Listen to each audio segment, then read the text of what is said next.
This piece, Gender is Burning, Questions of Appropriation and Subversion by Judith Butler. It's a little crunchy, it's a little chewy, it's a little difficult to get your head around, and it's a piece that I like. I have to say, I have to like it. I have to like a piece to assign it. I think that's kind of a giveaway. Doesn't mean I always agree with it. Doesn't mean that I love everything about it. But I do like the piece that I assign. I assigned this to my class partly because this piece is part of a conversation about a film that is pretty popular. You might have seen Paris is Burning. That came out in the 90s. It's a documentary film about ball culture in New York in the 90s. And the gay men that, I think at the time it was just kind of like, we're gay. Today, our vocabulary has changed, our lexicon has changed, our understanding and analysis has changed, partly through works like the one I'm about to read tonight.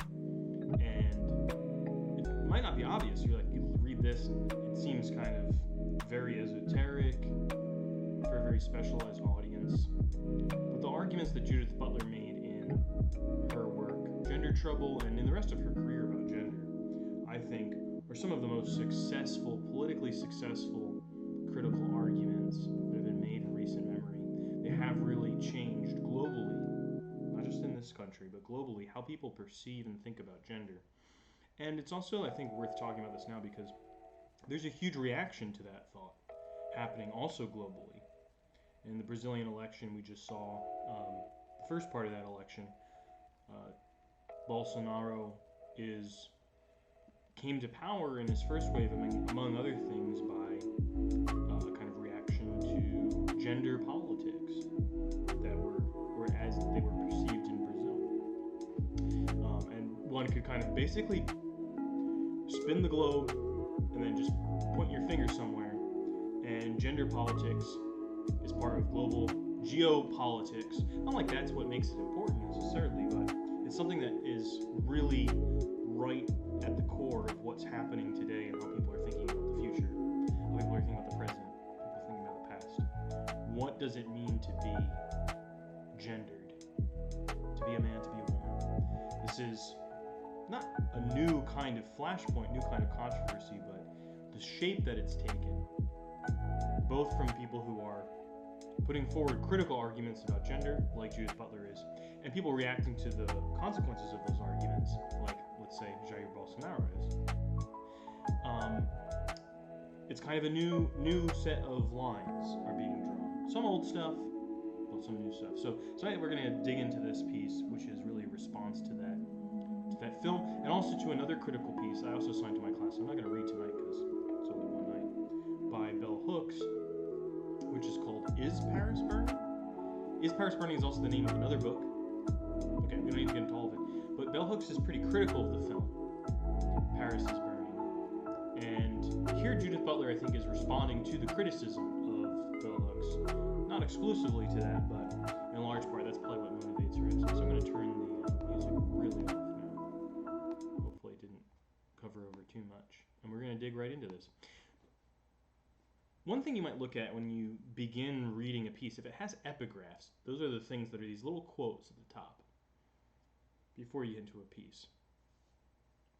Epigraphs is kind of like hard to say exactly what they do, but they have a certain effect on how you read the piece. They kind of are like a frame. If you go to a museum and you see something in a frame, probably you're seeing it in a frame from the 19th century. All these like Renaissance art pieces or medieval art pieces of European art are all in 19th century frames. And that gives us a kind of sensibility about those pieces that's different than if we were to see them in some other context, that, for better or worse. A lot of those pieces probably wouldn't have been framed. They would have been in altars, let's say religious pieces. They would have been in kind of very simple wooden frames. But in these ornate Victorian frames, that changes how you look at it, even in ways that maybe are not so obvious. Epigraphs are kind of very self-conscious framings that an author can choose of the attitudes that they're putting forward, these kinds of quotations of other authors that they're not embedding into the text. They're not quoting them or citing them as evidence, but they're putting them right up front and saying, this is something that's relevant to the attitude that I'm developing here. So you won't see an epigraph at the beginning of a scientific paper, because it's not about an attitude. Scientific papers don't usually present themselves, or social scientific papers don't present themselves as developing an attitude, something that's kind of subjective. But critical work is very self-consciously subjective. It's about subjectivity. This piece is going to talk a lot about subjectivity as a concept. And so let's look at these two epigraphs first. Let's spend a little bit of time of thinking about these epigraphs. So Gender is Burning, Questions of Appropriation and Subversion. So she has two. They're from Louis Althusser, and I'll talk a little bit about who he is, and Friedrich Nietzsche. So Friedrich Nietzsche, you may have heard of Nietzsche, or Nietzsche, as A.J. Soprano calls him on The Sopranos when he's reading him in school or something, in a kind of not totally plausible, but good for the plot moment when he kind of mispronounces Nietzsche's name, but like, gets kind of an idea of him in his angsty moment against his mafioso father. But they're in two different moments in time. Nietzsche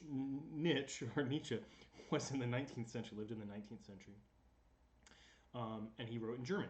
Louis Althusser lived in the 20th century and wrote in French and was French. So, Louis Althusser was a communist and an intellectual, a very prominent intellectual in his period, and part of some critical movements of the time associated with the large student and worker protests of 1968 in Paris and in the rest of France, and even in Algeria, you could say. How related those are is still a historical question. Althusser was a communist intellectual, but he wasn't necessarily someone that was thinking of communism in a doctrinaire way, or in the way that it was being conceived, let's say, over in the Soviet Union. And he's kind of known for, one of the things that he's known for, and still not so often today, at the time that she was writing this, probably every graduate student in some kind of critical seminar would have read something by Louis Althusser. He's not as popular anymore.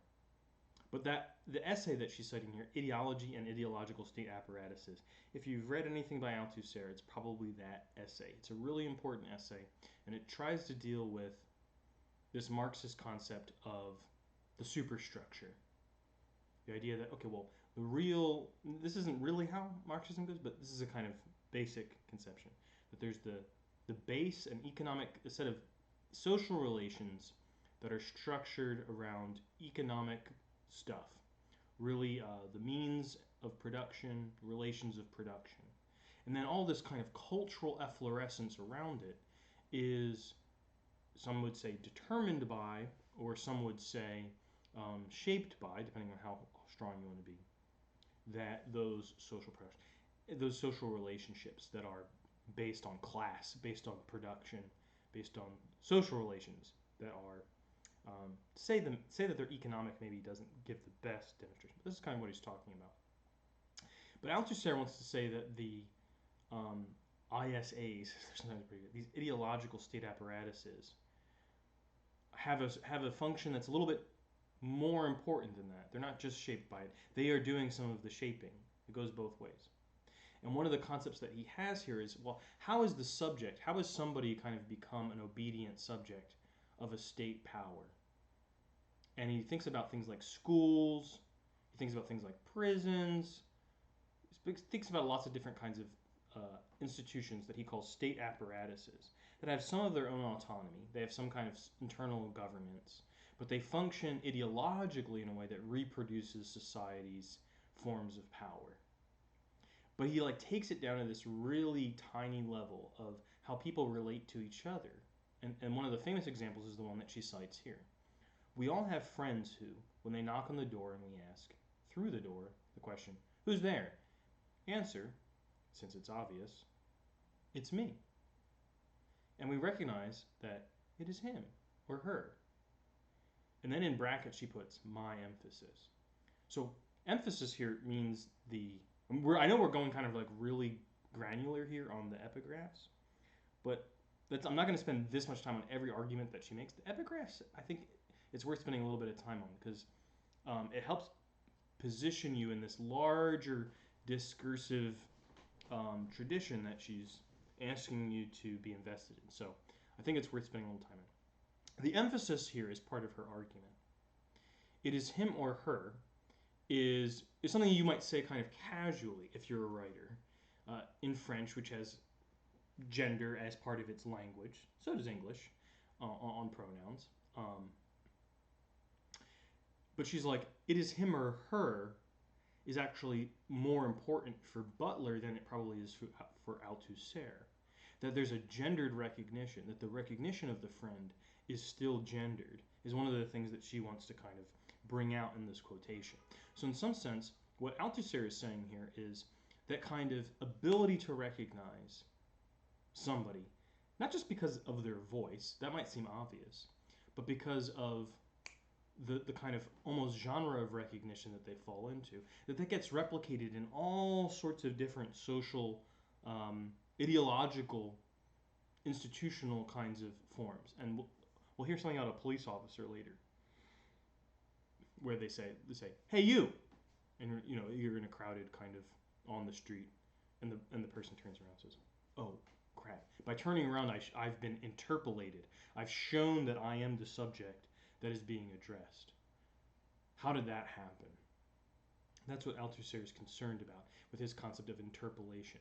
The way that a kind of another person creates the subject position that you are when they call out to you, or they command you, or they invite you, or they request you. They do something in discourse, in language, that kind of you respond to. And whatever you do as a response, that is what it means to be you, ideologically.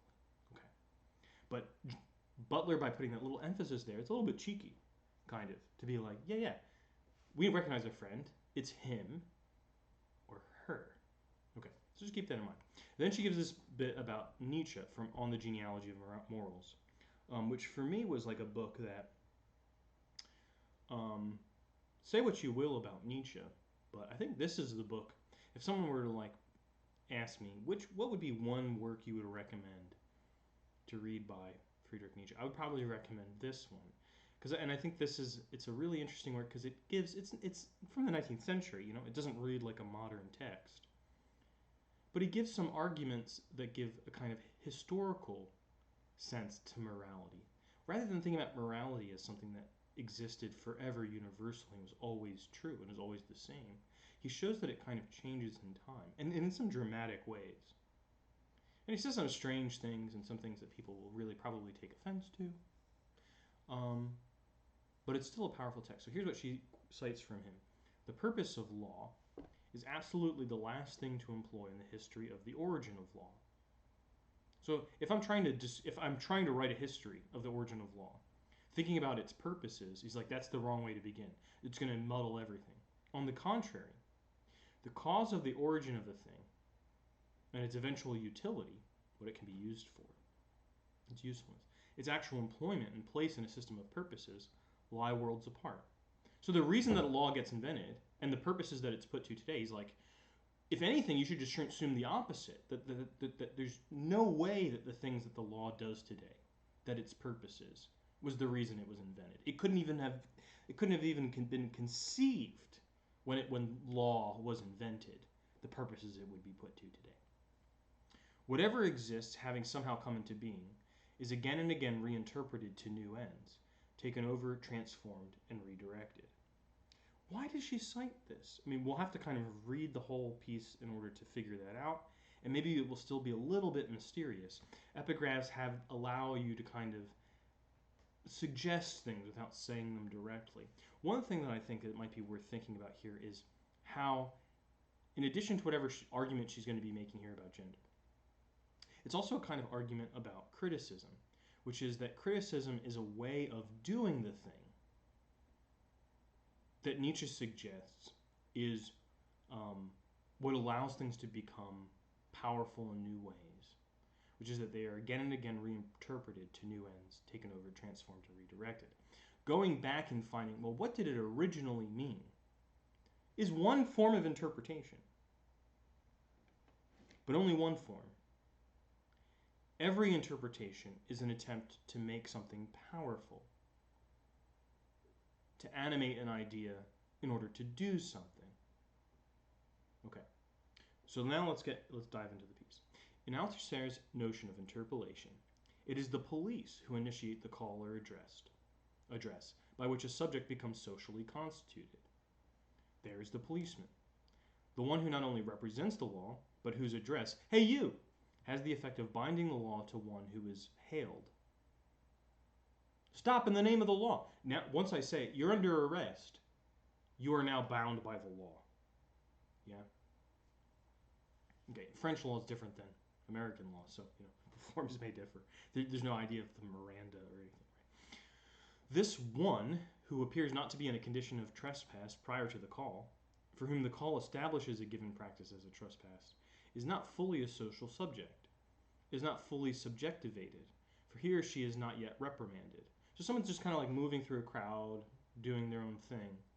They're not really a kind of subject in the social sense yet, is what she's claiming. Interesting. You're kind of made a subject not by something that you do or you think, it's something that in your experience is something that seems totally outside of you, which is a police person saying, "Hey you, stop." Now you're kind of bound and controlled by different things. If you don't stop, well, now you're doing something illegal. Now you're a criminal. And now that is your social identity, at least for that period of time. The reprimand does not merely repress or control the subject, but forms a crucial part of the juridical and social formation of the subject. The call is formative, if not performative, precisely because it initiates the individual into the subjected status of the subject. She's kind of pointing out to us in that word, she's like, remember how subject came from being subjected? You were subjects of a king. You were under. To be a subject is to be subjected. Okay, it's a little bit of, is it play on words? Maybe.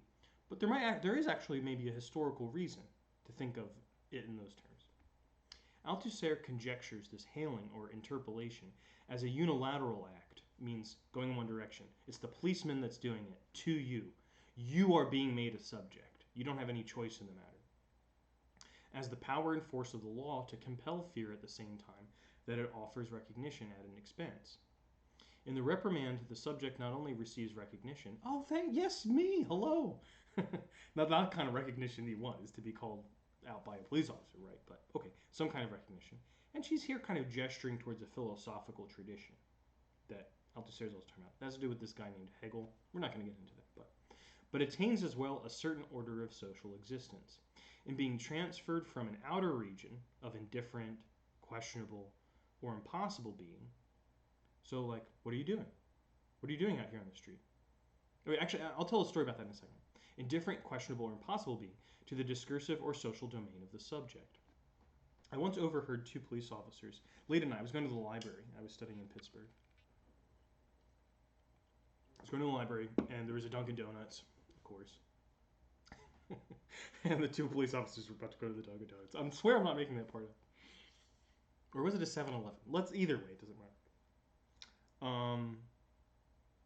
And they were talking to each other, and the one cop was like, she's like, I just had the weirdest call. We got a call about some kind of strange, someone acting suspiciously. And so they drove up on him. And she interrogated this kid, young guy, probably a college student. And she was like, what are you doing? He said, I'm waving at cars. And she said, why? He said, I don't know. Well, okay, that might be what we mean by an outer region of indifferent, questionable, or impossible being. That's not like a role. There's not like a social role for someone waving at cars. You're just kind of doing some weird stuff. But now the police arrive, and you are a suspicious person. You have a social subjected role. You are now subject to account for yourself. You have to account for yourself. Once the police start to interrogate you. I mean, we can plead the fifth or whatever. Be silent. But your silence is also going to be interpreted. Okay. But does this subjectivation take place as a direct effect of the reprimanding utterance, I'm going to try to remember to do this each time. Or must the utterance wield power to compel the fear of punishment, and from that compulsion to produce a compliance and obedience to the law? Are there other ways of being addressed and constituted by the law? Ways of being occupied and occupying the law? That disarticulate the power of punishment from the power of recognition? So she's here saying, okay, we have the Althusser thing. Like, is there anything else there though? Is it always that like, hey you turn around, you're like, oh no, I'm going to be punished, and like that's the moment that happens? Or is that moment of saying, hey you, is there a way that there might be a social power that calls people into being that isn't about punishing them? So she, in some sense, she's kind of like agreeing in some sense with some part of Althusser's imagination and argument about how subjects are formed. Subjects aren't formed because they have some beautiful ideas in their head and they have some beautiful experiences. Subjects are social constructions. It's more like a police officer calling out to you. But do we have to always imagine that it's because there's some kind of fear behind it? Is there anything else? Okay. Althusser underscores the Lacanian. What is that? There's a capital letter here. That's going to be trouble. We'll get to that in a second. Althusser underscores the Lacanian contribution to a structural analysis of this kind, and argues that a relation of misrecognition persists between the law and the subject it compels. And there's a footnote. I'm not even going to try to find the footnote, though. There's too many things to get into here. Somebody's underlined this, not me. Although he refers to the possibility of bad subjects, he does not consider the range of disobedience that such an interpolating law might produce. The law might not only be refused, but it also might be ruptured. Okay, well, what does that mean? We don't really know yet because we don't have an example. But she's making a distinction here between, it's not just that I might run away from the cop. The law might be ruptured. Well, what would that mean? In the cop example, it's not possible to really think of that. So we might need a different set of examples. Forced into a rearticulation that calls into question the monotheistic force of its own unilateral operation. The cop kind of acts like a god or an angel of a single god. Okay, kind of a weird image. So Lacan is a person. He was a contemporary of Althusser. They were kind of friends. They talked a lot. Althusser was a big promoter of Lacan. Lacan was a psychoanalyst. But he was a psychoanalyst of a very strange kind. He gave a lot of public lectures about psychoanalysis. And we'll have to learn a little bit about Lacan, very little bit about Lacan, in order to understand some of the things she says in the piece. But one of the famous things he said is, okay, Freud talked about the unconscious mind. And a lot of people imagine the unconscious as something that's, because it's your mind, it's inside of your brain. It's within your skull. Lacan said the unconscious is structured like a language. Well, a language is only kind of in your mind accidentally. Where would you locate a language? Well, the unconscious might have the same kind of position as a language. The unconscious is not just in your mind. English is not just in your brain. It's like happening out in the world too. It's between people. So that's one of the things that Lacan wants to say. And you might kind of already get a sense of, okay, well, why will that be important for this? Well, because we're already thinking about the subject as not being something that's just inside of my head, inside of my skin. It's something that's social. It's something that's happening in communication and discourse. Even the unconscious might be like that in some way. Where the uniformity of the subject is expected, where the behavioral conformity of the subject is commanded, there might be produced the refusal of the law in the form of the parodic inhabiting of conformity that subtly calls into question the legitimacy of the command. A repetition of the law into hyperbole, a rearticulation of the law against the authority of the one who delivers it. You ever kind of, like, what would it mean to kind of like follow the law in a way that would undermine it? That seems weird. But I think we've all done this in some way, where someone like asks you to do something like, oh, I would so love to do that. Is there anything else I can do for you? You kind of like overperform it as a way to kind of show how ridiculous it is. There's a famous example of, I think it was in West Germany, there was a kind of strike by workers, and they like got out the manual So rather than kind of leaving work or kind of sitting down and stopping work, they got out the manual in the factory and they're like, we're going to follow all of the laws, all of the rules in the rule book. And that, of course, brought everything to a halt. So, like, some supervisor come and be like, why aren't you kind of moving things down the line? They're like, oh, of course we would love to move things down the line, but according to the rule book, we just need to kind of double check and do some maintenance here, or whatever the rule would be. But a kind of excessive following of the rule undermines it. And that shows something about how rule and how law works. It relies upon this little gap. It relies upon these little moments that are either not expressed in the law or actually required to violate the letter of the law. If you always follow the so-called letter of the law breaks down. Okay. Interpolation thus loses its status as a simple performative, an active discourse with the power to create that to which it refers, and creates more than it ever meant to, signifying an excess of any intended referent. So this is a lot of these sentences are really dense, especially at the beginning here. When she talks about a performative, she's referring to a bit of philosophy called speech act theory. Let me see if I can kind of get a quick definition just from Google rather than me having to do it. Does this showing up here? Yeah. Performative utterances are defined in speech acts theory as sentences which not only passively describe a given reality, but they are changing the social reality they are describing. So the example would be like, one of the famous examples is when you say "I do" as your wedding vows. You're not describing something, you're like performing it. You are being married by saying that. Be like, I am, or there are lots of different versions of this. Some of them are really institutional and formal. The guy that is associated with that theory, he usually uses those really ones. But what about the moment in a relationship where you say, I love you, that first time? Doesn't that kind of change things in some way? It kind of performs something. There might still be a question like, do you? You can still kind of treat it that way. But either way, it's a kind of gesture. It's an act. I think we could probably think about all language that way. It's a little harder to do. You can think about all language that way. But here she's saying it's not even that, it's a performative. Hey, you, stop. In the name of the law, you are a criminal now. Now that I say it, you are, because I'm a police officer. You're under arrest. When I say you're under arrest, you are now under arrest. Me saying it makes you under arrest. Okay, but there's more than that.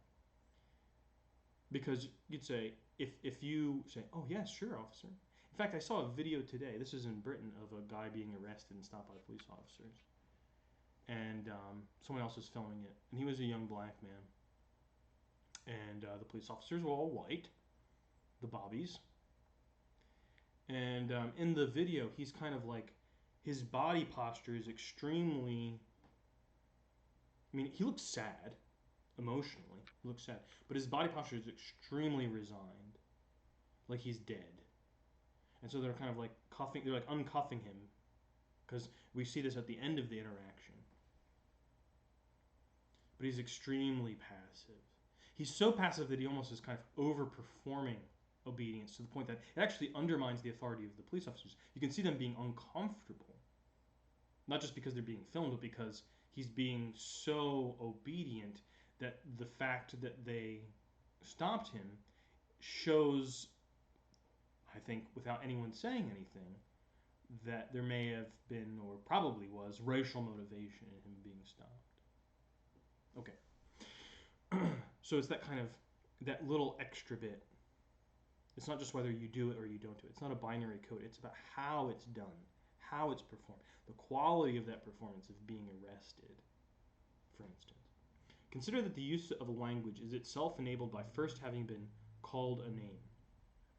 The occupation of the name is that by which one is, quite without choice, situated within discourse. You get it when you're a baby and they're like, oh, Tim. That's just another sound. That's not you. It's only at the moment that you know how to respond to that sound becomes you. The ways that you respond to, when your dog responds to their name. Oh, Napoleon. Napoleon. The response of the dog to their name is what makes it a name for a dog.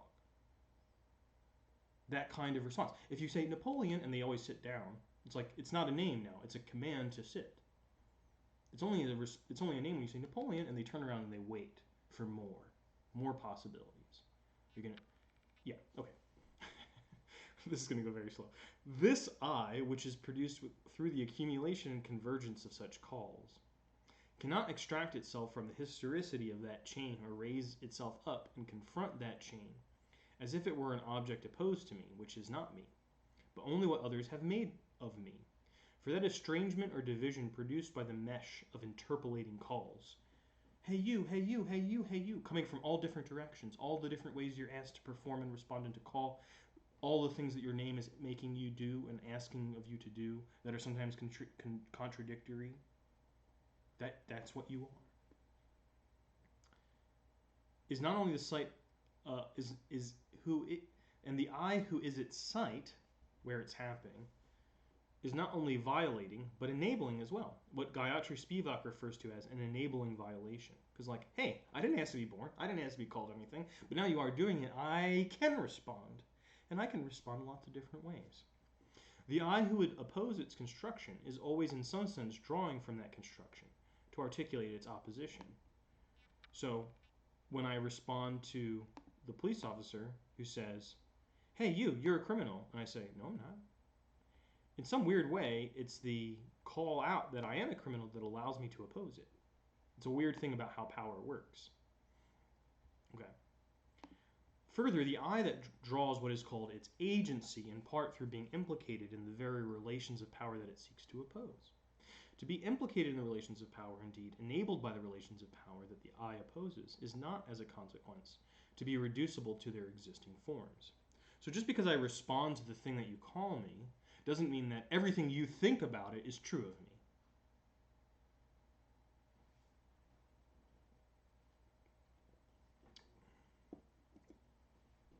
Okay, I have some examples out, but let's just keep going.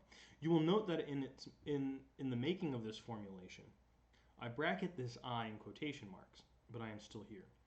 And I should add that this is an I that I produce here for you in response to a certain suspicion that this theoretical project has lost the person, the author, the life. Over and against this claim, or rather in response to having been called the site of such an evacuation, I write that this kind of bracketing of the I may well be crucial to the thinking through of the constitutive ambivalence of being socially constituted. Constitutive ambivalence being like, yeah, I'm here, I am something, but I guess I'm only able to be here because you're calling me out in some way. What do I make of that kind of the fact that my agency comes through something being imposed upon me? It's kind of ambivalent. It's a constitutive ambivalence for all subjects, all identities, we might say. There's a reason not to say identities, but that's maybe the more accessible language right now. If one comes into discursive life through being called or hailed in injurious terms, how might one occupy the interpolation by which one is already occupied to direct the possibilities of resignification against the aims of violation? I mean, one of the things, one of the famous examples of this is that now there are people that do, including, Butler herself is sometimes called the founder of queer studies. Well, the term queer was often an insult. Hey, Shellstrong, speaking to gender, would an example be that people only need to defend, even bring up the fact that they are a different non-gender simply because others are trying to define them? I think that's a great example of being like, oh, someone calls you by a pronoun that you don't recognize, and at that moment, you have to respond and you have to have one, right? You have to kind of be able to appear in that discourse in some way. So yeah, I think it's exactly that kind of a thing that she's imagining, if I understand what you're asking. This is not the same as censoring or prohibiting the use of I or of the autobiographical as such. On the contrary, it is the inquiry into the ambivalent relations of power that make that use possible. What does it mean to have such uses repeated in one's very being? Messages implied in one's being, as Patricia Williams claims, only to repeat those uses such that subversion might be derived from the very conditions of violation. In this sense, the argument that the category of sex is the instrument or effect of sexism, or its interpolating moment, that race is the instrument and effect of racism, or its interpolating moment, that gender only exists in the service of heterosexism, does not entail that we ought to never make use of such terms, as if such terms could only and always reconsolidate the oppressive regimes of power by which they are spawned. So here it's like, I mean, I think in terms of race, this might be the easiest one to understand. Not because it's like true or anything, just because I think I think the arguments are more obvious to us today. They require like a little bit less. I don't know. They just seem more obvious. I think it's the idea that race as a construct only comes about once there's racism. Historians still argue about this kind of stuff, but there's a fair bit of evidence for that. People recognize various different kinds of differences between people before that that might today fall within the category of race. But race is kind of an invention of the early modern European period. It comes along with colonialism, and colonialism as a capitalist project, and the kinds of legal regimes of marriage and intermarriage. And it's complex.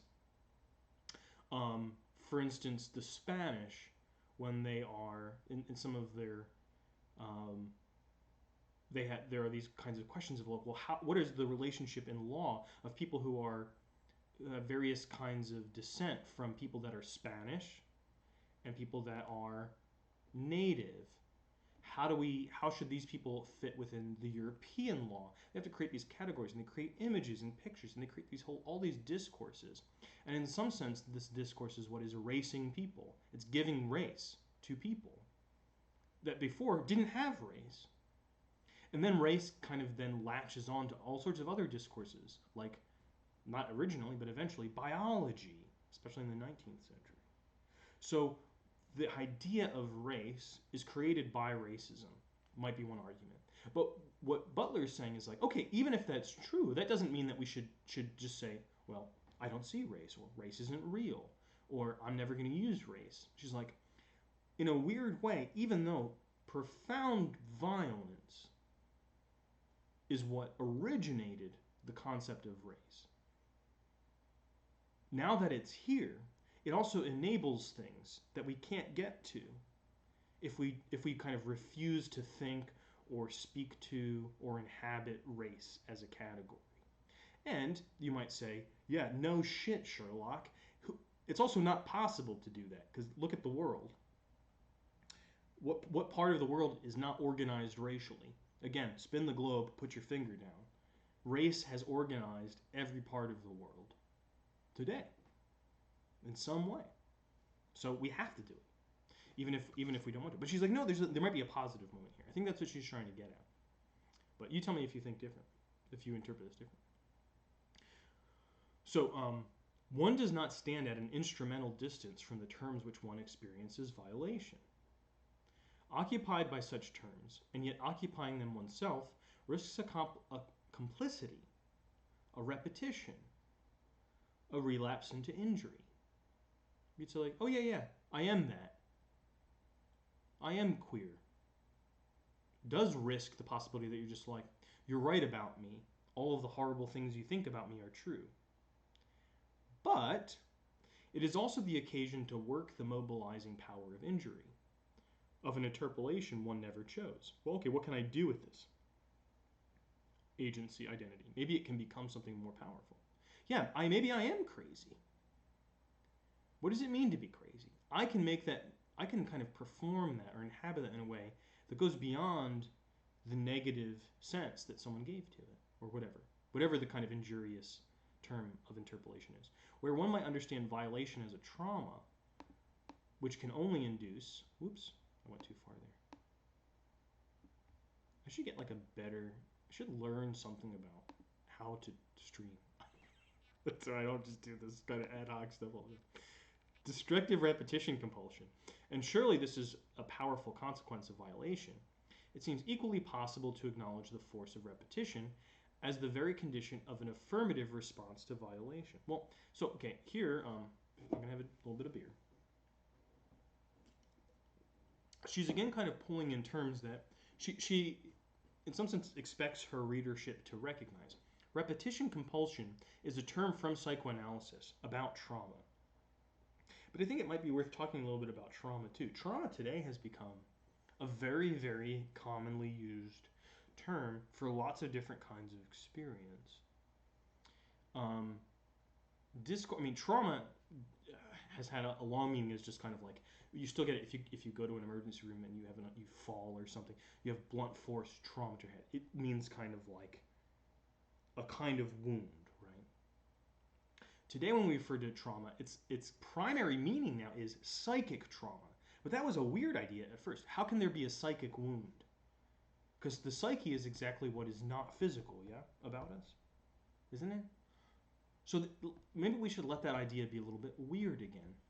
This began to be recognized by certain kinds of phenomena that were happening. One was trains, and the other was the modern warfare in World War I. So people who were involved in train accidents kind of came out of them. The people who survived, most people did not survive train accidents, but some people survived. They had these weird kinds of things about them. And especially after World War I, lots of people came back from war. We would now today probably say that they had PTSD, post-traumatic stress disorder. Okay, that's a specific term that comes from the DSM.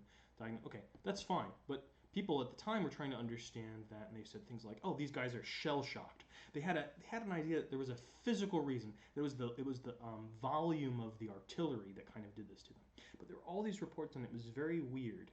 There were these guys that they would find in the trenches like days after a battle, and everyone was dead on these horrific battlefields. And people would be walking around, medics, and they would find these people.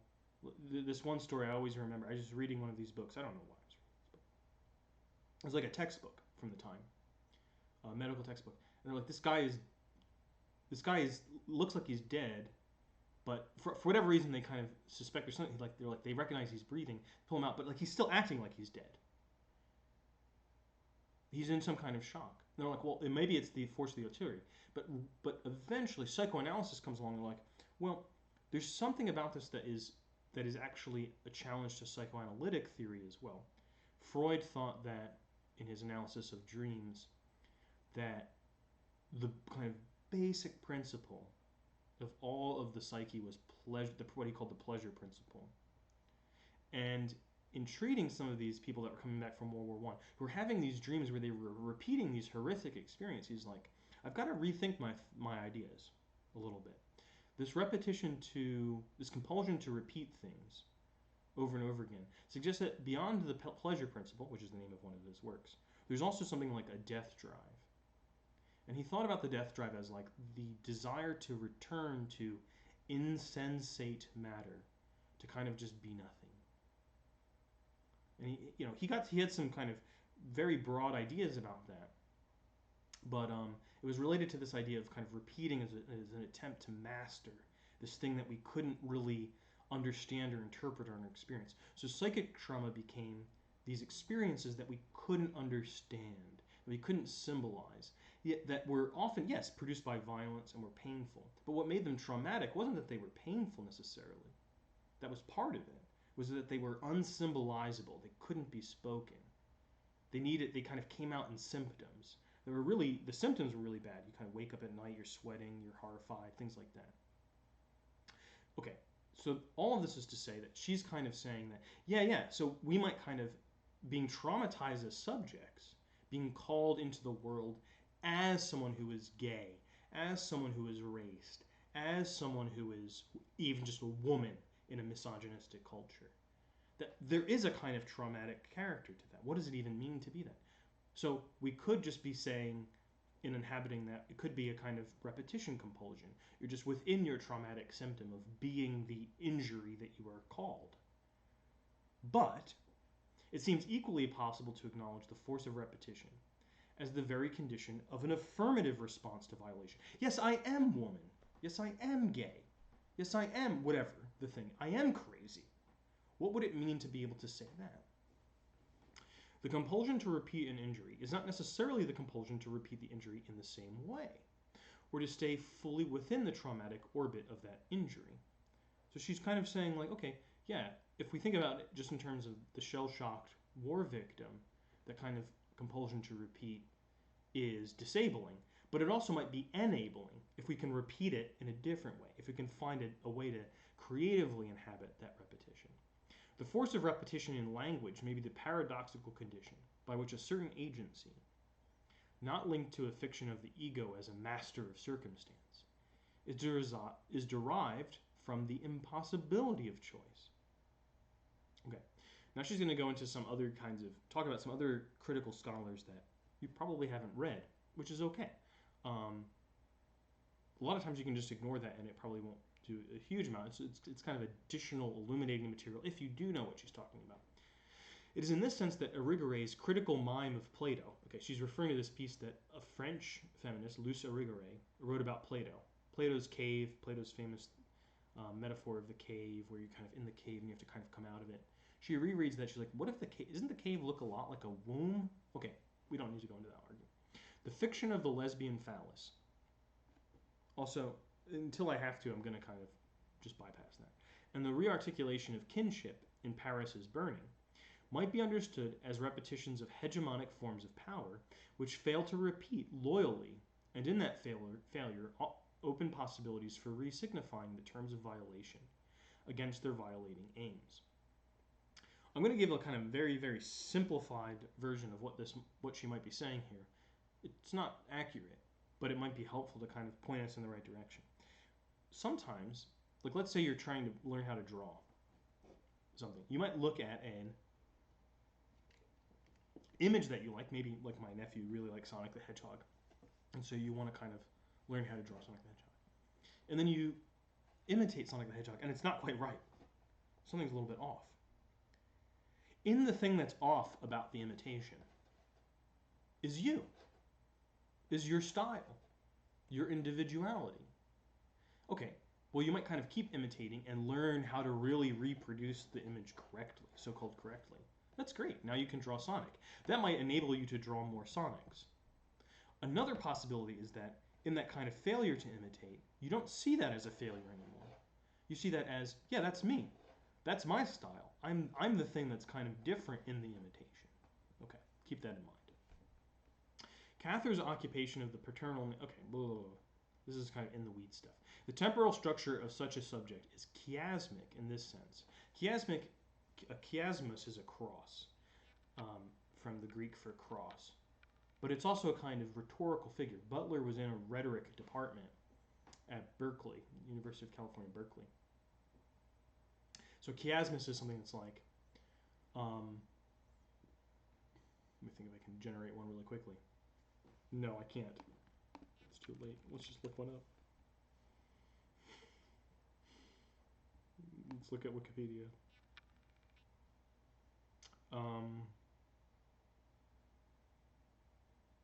These ones are too complicated. Oh. Okay, let's try this one. Despised if ugly, if she's fair, betrayed. You can kind of see the cross. A, B, B, A. They're not exactly the same. Ugly and fair are related as opposites. And these are related as kind of things that are similar. So it kind of has this crossing pattern to it. Despised if ugly, if she's fair, betrayed. Okay, and it's kind of feminist, so, okay. Da-da-da-da. The temporal structure of such a subject is chiasmic in this sense. In the place of a substantial or self-determining subject, this juncture of discursive demands, again, those calls on you, is something like a crossroads, to use Gloria Anzaldua's phrase. A crossroads of cultural and political discursive forces, which she herself claims cannot be understood through the notion of the subject. There's too many things going on. I'm mixed. I'm Mexican-American. I'm not Mexican. I'm not American. I'm Mexican-American. Okay, that's a little bit simplified too, but there is no subject prior to its constructions, and neither is the subject determined by those constructions. It is always the nexus, the kind of meeting point in the crossroads, the non-space of cultural collision, in which the demand to re-signify or repeat the very terms which constitute the we cannot be summarily refused, but neither can they be followed in strict obedience. It is the space of this ambivalence which opens up the possibility of a reworking of the very terms by which subjectivation proceeds and fails to proceed. So that is a dense, yes, dense here I think is a good term, a dense introduction, but it's also an orientation. It's the theoretical orientation of what she's going to go on about here when looking at her artifact, her archive, which is the film Paris is Burning and the critical responses to it. For her, Paris is Burning, and what she wants to understand about it, is a document of culture that shows us how we might kind of play with what it means to be a subject that's kind of called out in the world in an injurious way, how you can inhabit that in a way that opens up and creates new possibilities. So now the next section, ambivalent drag. Ambivalent, which is a word that we kind of now use pretty commonly, is also a word that originally comes out of psychoanalysis, and I believe it comes from a translation into English of some concept of Freud's specifically. But you have to double check me on that. But ambivalence, it can go both. It's feeling that can kind of go both ways. Odet amo, said the Latin poet Catullus. I hate and I love. Not because I hate these people and I love these people. I hate and I love you. You know, if you've ever really had a passionate love affair, that feeling might be there. It's like, God, I hate that I love you. That kind of thing. You know, there's lots of variations on it. From this formulation, then, I would like to move to a consideration of the film Paris is Burning, to what it suggests about the simultaneous production and subjugation of subjects in a culture which appears to arrange always and in every way for the annihilation of queers, but which nevertheless produces occasional spaces in which those annihilating norms, those killing ideals of gender and race, are mimed, reworked, and resignified. As much as there is defiance and affirmation, the creation of kinship and of glory in that film, there is also the kind of reiteration of norms which cannot be called subversive, but which lead to the death, which lead to the death of Venus Extravaganza, Latina preoperative transsexual, cross-dresser prostitute, and member of the House of Extravaganza. This is written a while ago. The language, has changed, but okay, we're just going to read it as it is. To what set of interpolating calls does Venus respond, and how is the reiteration of the law to be read in the matter of her response? Venus, and Paris is Burning more generally, calls into question whether parodying the dominant norms is enough to displace them. Indeed, whether the denaturalization of gender cannot be the very vehicle for a reconsolidation of hegemonic norms. So denaturalization of gender here is drag. Being like, oh, I'm not a woman, I am a woman. But she's saying that can be a way of kind of reinforcing that idea. Well, yeah, woman is what that looks like.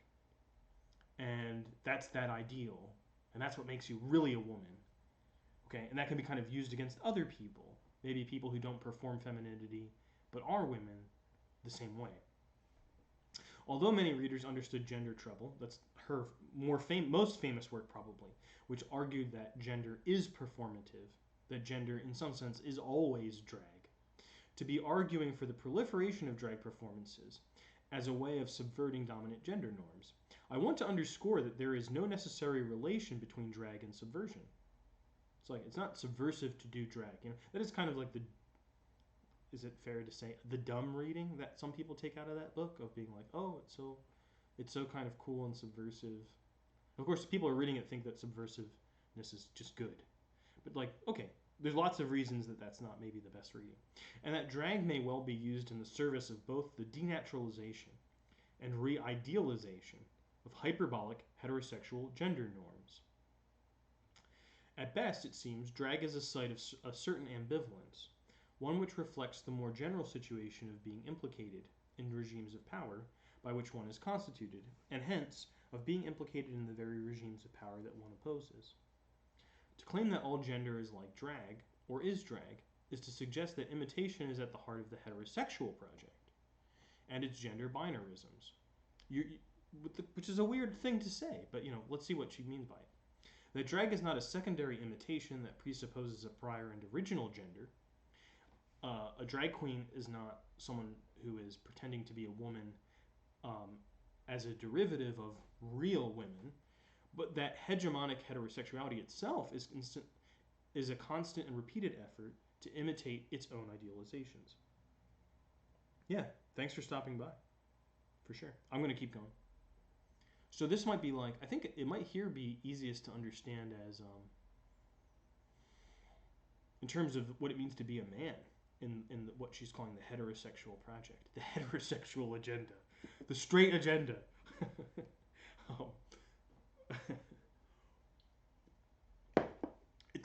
it's kind of always a failure, isn't it? Fellow men. Being a man is a kind of source of anxiety for lots of young men and also not so young men. Are you a real man? Think about all of the places that argument appears. What real men do. There, the argument isn't about, though we hear a lot of this now in the kind of reactionary discourses about people who are trans, that being a man, the only thing that you need to be a man is a certain kind of chromosomes. Or in the Big Lebowski kind of argument, what makes a man is just kind of a set of testicles. Okay, that's one kind of version. There might be something interesting about that. But that's actually, even the people that hold that position will often be like, well, you're not a real man unless, and there's some other condition that they put upon. That even if you do have what are supposedly the right chromosomes and the right kind of genitalia, you still aren't a real man until you kind of imitate certain ways of being a man. And so in some sense, what Butler's doing here is highlighting something that's already really in the culture. She's calling it and naming it as imitation. She's like, when people say something like, you aren't a real man or you aren't a real woman unless, they're asking you to imitate an idealized version of gender. And that is part of not what drag queens are doing. That is part of very mainstream, hegemonic, heterosexual culture. Real men eat Wheaties. Sometimes it's so arbitrary and ridiculous. It's like, it feels kind of like drag. Real men eat Wheaties? It seems so absurd, but that was a pretty powerful idea to sell breakfast cereal. Okay, that it must repeat this imitation, that it sets up pathologizing practices and normalizing sciences in order to produce and consecrate its own claim on originality and propriety, suggests that heterosexual performativity is beset by an anxiety that it can never fully overcome, that its effort to become its own idealizations can never be fully or finally achieved. Yeah, I mean, what's the moment at which someone's like, oh, well, there's no way you can lose your manhood now. There's no way that you cannot be a woman now. It's like, it's never finished. It's always kind of anxious. Gender. In this dominant form.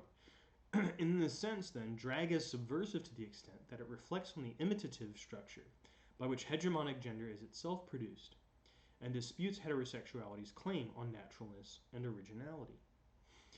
But here it seems that I am obliged to add an important qualification. Heterosexual privilege operates in many ways. And two ways in which it operates,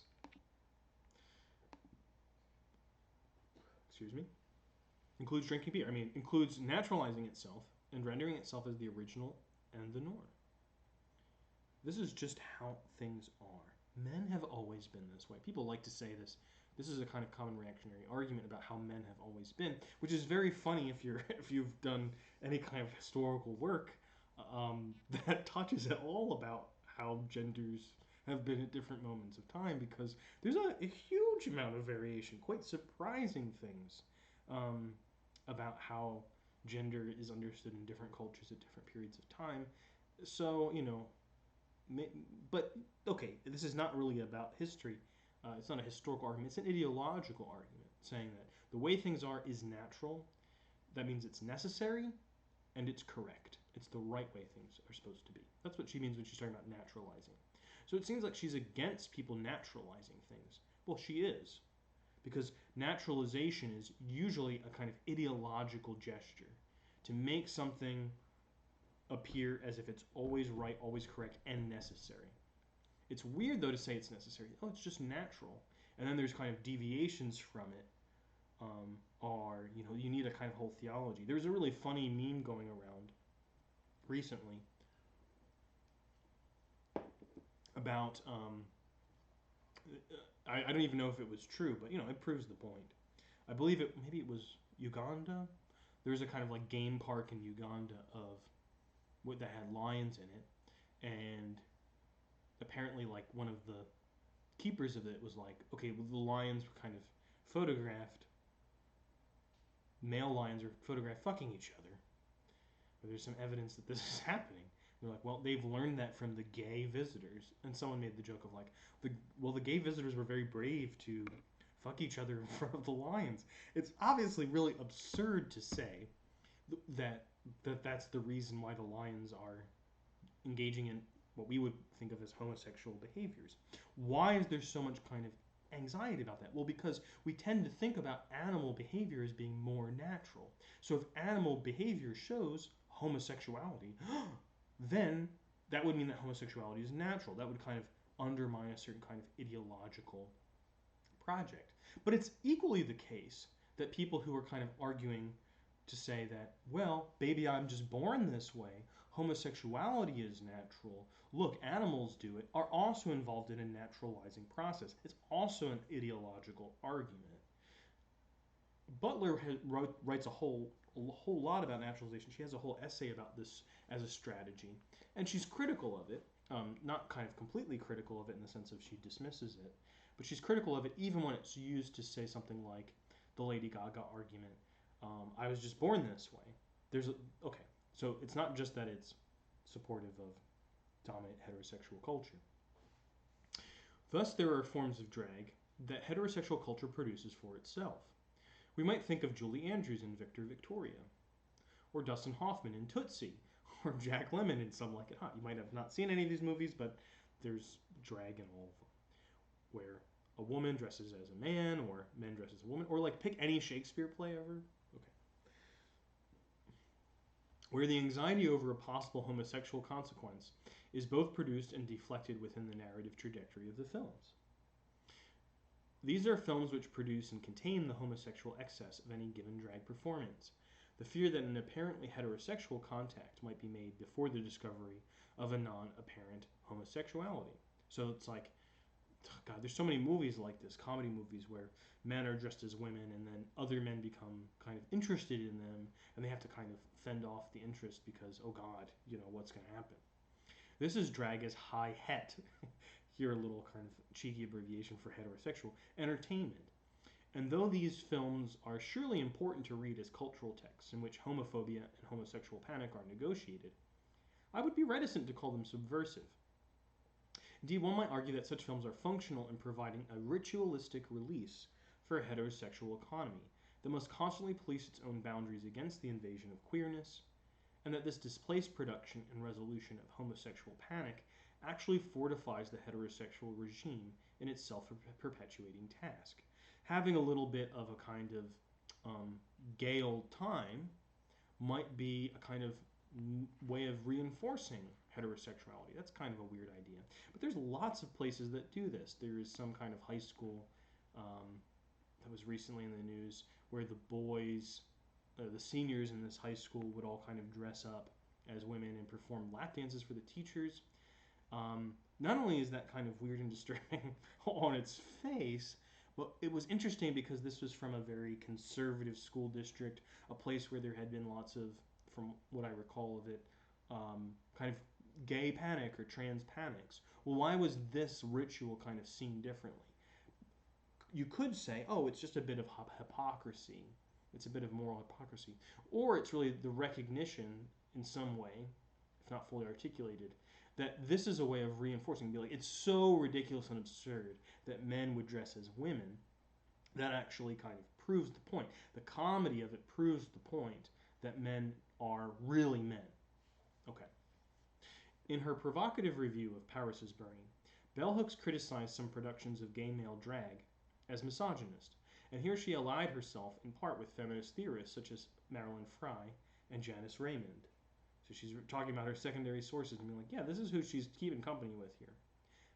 So a little bit of shade maybe is being thrown here to these, just a little bit. She's being very respectful towards Bell Hooks, I think. The tradition within feminist thought has argued that drag is offensive to women and that it is an imitation based in ridicule and degradation. Because drag is entertaining, and drag is often comic and funny. So you could read a drag show, you could go to a drag show and be like, okay, these men are imitating women, and it's supposed to be funny. Well, what's funny about it? Just that they are women. And that's kind of misogynistic, basically. The arguments are more complicated than that. If you're in my class, you read the Bell Hooks piece, so we don't need to go deeply into that. This tradition within feminist thought has argued that drag is offensive to women and that it is an imitation based in okay. Raymond in particular places drag on a continuum with cross-dressing and transsexualism, ignoring the important differences between them, maintaining that in each practice women are the object of hatred and appropriation, and that there is nothing in the identification that is respectful or elevating. As a rejoinder, one might consider that identification is always an ambivalent process, and that is a kind of, if you were into psychoanalysis, identification being ambivalent, you would be like, yeah. If you're not into psychoanalysis, you'd be like, why? Well, here she's going to give you some reason as to why. Identifying with a gender under contemporary regimes of power involves identifying with a set of norms that are and are not realizable, and whose power and status precede the identifications by which they are insistently approximated. This being a man and being a woman are internally unstable affairs. They are always beset by ambivalence, precisely because there is a cost in every identification, the loss of some other set of identifications, the forcible approximation of a norm one never chooses, a norm that chooses us, but which we occupy, reverse, resignify to the extent that the norm fails to determine us completely. Yeah, I'm a woman, but I'm a woman who loves bowling. Yeah, I'm a man, but I like to wear pink. I mean, these are pretty mild. I'm kind of giving some silly examples. But these are things that conceivably people might say. And people might say this even when they're not trying to be subversive at all. But there may be a more subversive version of those kinds of things. Ones that really do trouble that. Like, yeah, I'm a man, but I'm a man that goes by the pronouns she. Like Pepe Le Beja in Paris is Burning. It's like, and who is a queen, and who is the mother of the house. The problem with the analysis of drag, as only misogyny is, of course, that it figures male to female transsexuality, cross-dressing, and drag as male homosexual activities, which they are not always. And it further, that seems obvious to us now, but it really maybe was less obvious to people at the time. And it further diagnoses male homosexuality as rooted in misogyny. The feminist analysis thus makes male homosexuality about women, and one might argue that at its extreme, this kind of analysis is in fact a colonization in reverse, a way for feminist women to make themselves into the center of male homosexual activity, and thus to reinscribe the heterosexual matrix, paradoxically, at the heart of the radical feminist position. So it's being like, oh, I'm so offended by your drag show because it's making fun of me. And it's like, actually, you're kind of making it about you, girlfriend. It's that kind of a thing. Such an accusation follows the same kind of logic as those homophobic remarks that often follow upon the discovery that one is a lesbian. A lesbian is one who must have had a bad experience with men, or has not yet found the right one. Okay, of course here she's not speaking in her own voice. Here she's appropriating, this is indirect discourse, oratio obliqua. It's the discourse of another kind of social voice, one here that she's inhabiting in order to criticize. A lesbian is one who must have had a bad experience with men. Judith Butler is herself a lesbian. I think she identifies as a lesbian or as queer. I forget exactly what her identification is, but she's gay. And so she's not saying that as in persona. She's saying that people say that. And that's often a kind of like excuse for lots of violence. This kind of way of interpreting an identity. Okay, I don't want to go too deeply into that because we don't need to make it more disturbing than it is by bringing up examples. These diagnoses presume that lesbianism is acquired by virtue of some failure in the heterosexual machinery, thereby continuing to install heterosexuality as the cause of lesbian desire. Lesbian desire is figured as the fatal effect of a derailed heterosexual causality. Actually, it might be worth kind of going into some of the examples. In South Africa, there is, in lots of parts of the world, in the United States, in India, in Brazil, but there is a kind of really significant and set of and it's still ongoing of sexual violence targeted against women who were out lesbians by men who were raped, often gang rapes, and they were kind of talked about as corrective rapes. the men were kind of going around and specifically saying, we're going to show you, we're going to make you not be a lesbian, because the reason you are a lesbian is you just haven't had the right kind of sex. I mean, there's so many horrifying things about that. So many horrifying things about that. But this is kind of what Butler is talking about when she says that there are people that imagine that lesbianism is a failure of the heterosexual machinery, something that you could correct by doing heterosexuality better. That there's no, that's why someone is a lesbian. That leads to violence, or at least it can lead to really profound violence. So in comparing a feminist critic of drag to doing that might be kind of raising the stakes and saying the feminist criticism of drag that says that drag is just misogyny is kind of performing the same move that misogynists make about lesbianism. She's raising the stakes. In the radical feminist argument against drag, the displacement of women is figured as the aim and effect of male to female drag. In the homophobic dismissal of lesbian desire, the disappointment with and displacement of men is understood as the cause and final truth of lesbian desire. According to these views, drag is nothing but the displacement and appropriation of women, and hence fundamentally based in a misogyny, a hatred of women. And lesbianism is nothing but the displacement and appropriation of men. And so fundamentally a matter of hating men, misandry. So she's drawing out the parallel there. These explanations of displacement can only be preceded by accomplishing yet another set of displacements, of desire, of phantasmatic pleasures, and of forms of love that are not reducible to a heterosexual matrix and the logic of repudiation. Oh, what, you don't like me? What's wrong with me? Or what's wrong with you? Indeed, the only place love is to be found is for the ostensibly repudiated object, where love is understood to be strictly produced through a logic of repudiation. Hence, drag is nothing but the effect of a love, embittered by disappointment or rejection, the incorporation of the other whom one originally desired, but now hates. And lesbianism is nothing other than the effect of a love, embittered by disappointment or rejection, and of a recoil from that love, a defense against it, or, in the case of butchness, the appropriation of the masculine position that one originally loved. And so again, here she's kind of embodying the logic of people that she's really profoundly disagreeing with.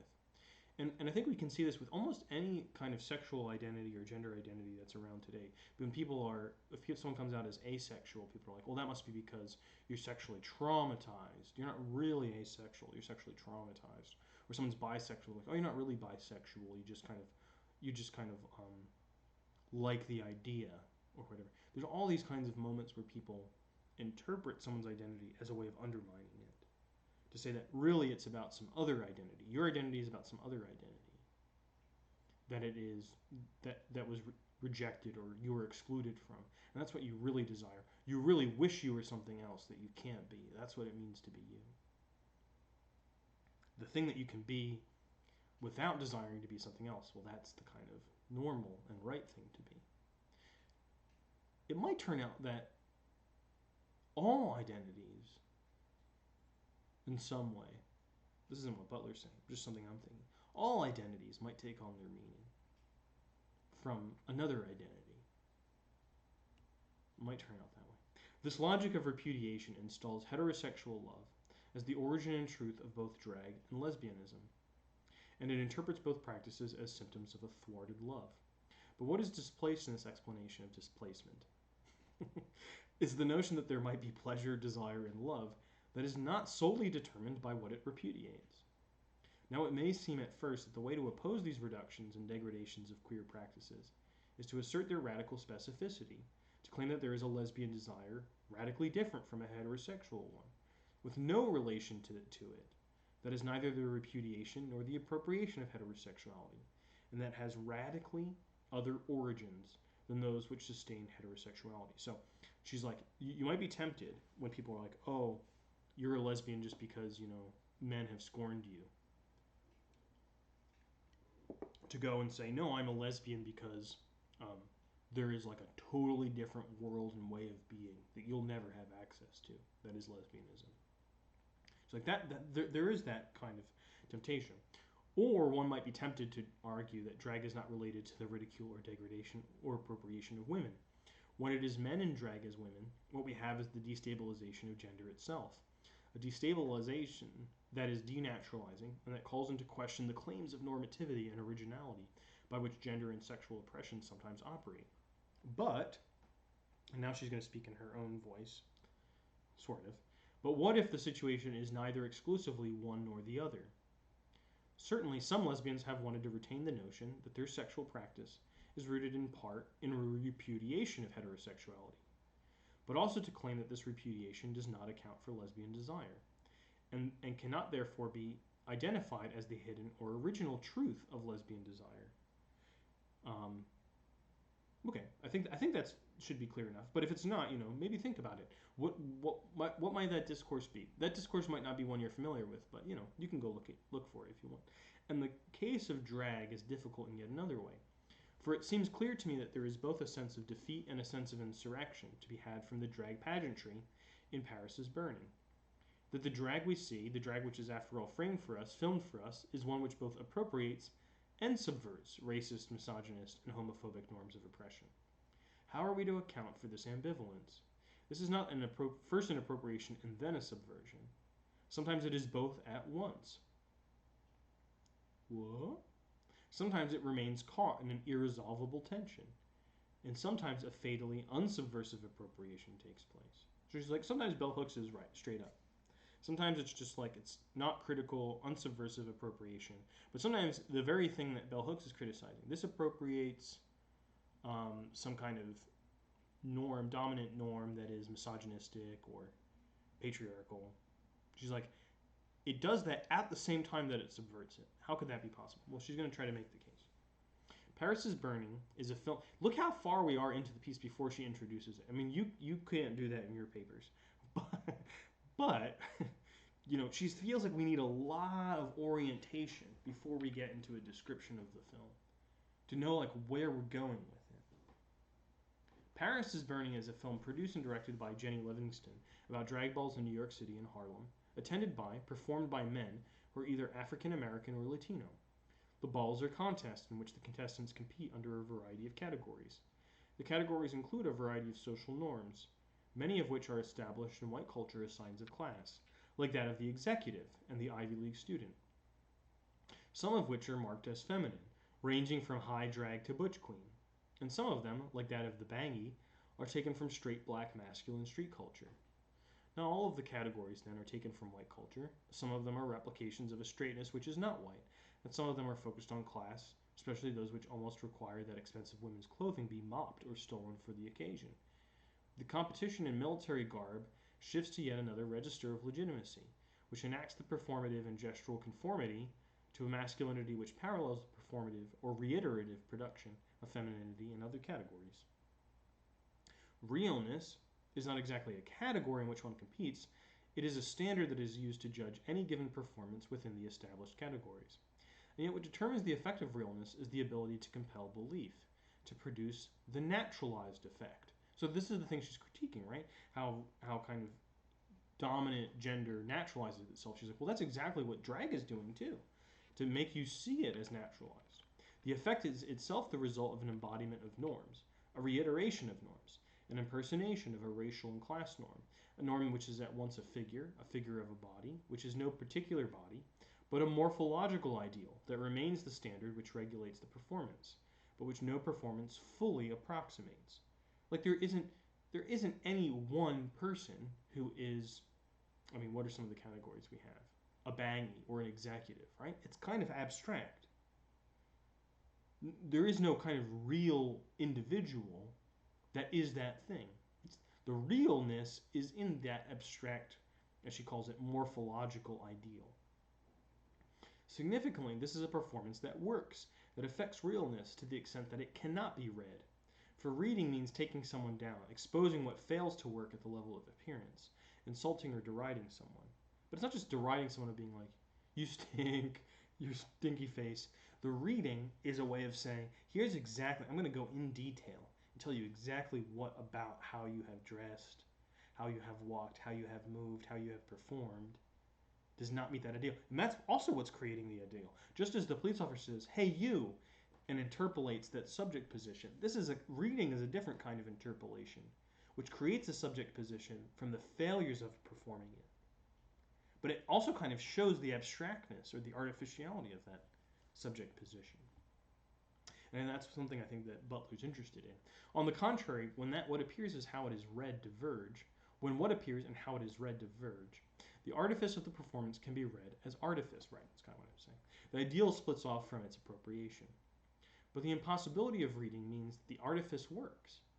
The approximation of realness appears to be achieved. The body performing and the ideal performed appear indistinguishable. Even if we know that the person is not really, let's say, a woman, our inability to point to something that would kind of show that means that it works. And then it calls into question, like, well, what real difference is there between that and being a woman? Etc., etc., all the different categories. But what is the status of this ideal? Of what is it composed? What reading does the film encourage, and what does the film conceal? Does the denaturalization of the norm succeed in subverting the norm? Yeah, I am still on the right page. Or is this a denaturalization in the service of a perpetual re-idealization? One that can only oppress, even as, or precisely when, it is embodied most effectively. Consider the different fates of Venus extravaganza. She passes as a light-skinned woman, but is, by virtue of a certain failure to pass completely,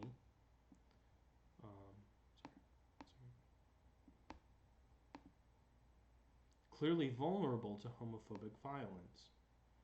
Ultimately, her life is taken presumably by a client who, upon the discovery of what she calls her little secret, mutilates her for having seduced him. Whew. On the other hand, Willie Ninja can pass as straight. His voguing becomes foregrounded in het video productions with Madonna et al. Madonna et al. Is like, okay, Butler is a little academic, isn't she? Madonna et al. It's funny also because you can see in the Bell Hooks reading, if you're in the class, in the book that she wrote, it's a collection of a lot of her film criticism called Black Looks. There's a chapter about Madonna that follows just on after the chapter about Parasite's Burning. Part of that is because Willie Ninja gets hired by Madonna as a kind of choreographer and dancer, so a lot of this was kind of interest to people in the 90s. And Madonna is still kind of interest to people, isn't she? There is passing, and then there is passing. And it is, as we used to say, no accident that Willie Ninja ascends and Venus extravaganza dies. Now Venus extravaganza, she seeks a certain transubstantiation of gender. Okay, here she's peeling transubstantiation. That actually comes from theology. That's the idea of changing the bread and wine in the Mass into the body and blood of Christ. It's a theological concept. A little bit cheeky to use it here, but I don't think without some thought. Why might she use that term? She seeks a certain transubstantiation of gender in order to find an imaginary man who will denigrate a class and race privilege that promises a permanent shelter from racism, homophobia, and poverty. And it would not be enough to claim that for Venus, gender is marked by race and class, for gender is not the substance of a primary substrate and race and class the qualifying attributes. In this instance, gender is the vehicle for the phantasmatic transformation of that nexus of race and class, the site of its articulation. Indeed, in Paris's Burning, becoming a real woman, although not everyone's desire, some children merely want to do realness, and that only within the confines of the ball, constitutes the site of phantasmatic promise of a rescue from poverty, homophobia, and racist delegitimation. The contest, which we might read as a contesting of realness, involves the phantasmatic attempt to approximate realness, but it also exposes the norms that regulate realness as themselves phantasmatically instituted and sustained. So phantasmatically means imagination, in imagination, but imagination through the effects of desire, specifically.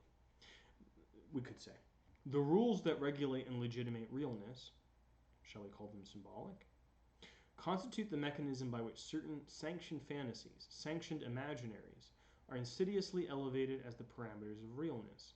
We could, within conventional Lacanian parlance, that thing we're all familiar with.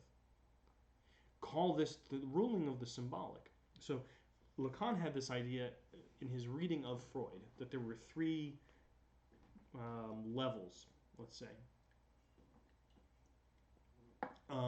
There was always the real, the imaginary, and the symbolic. And I'm not prepared to do a primer on that right now, but that's what she's referring to when she's talking about the ruling of the symbolic, the kind of symbolic code of, as opposed to the imaginary one, as opposed to the real one. That is not very helpful even to point out, but whatever. It's very confusing.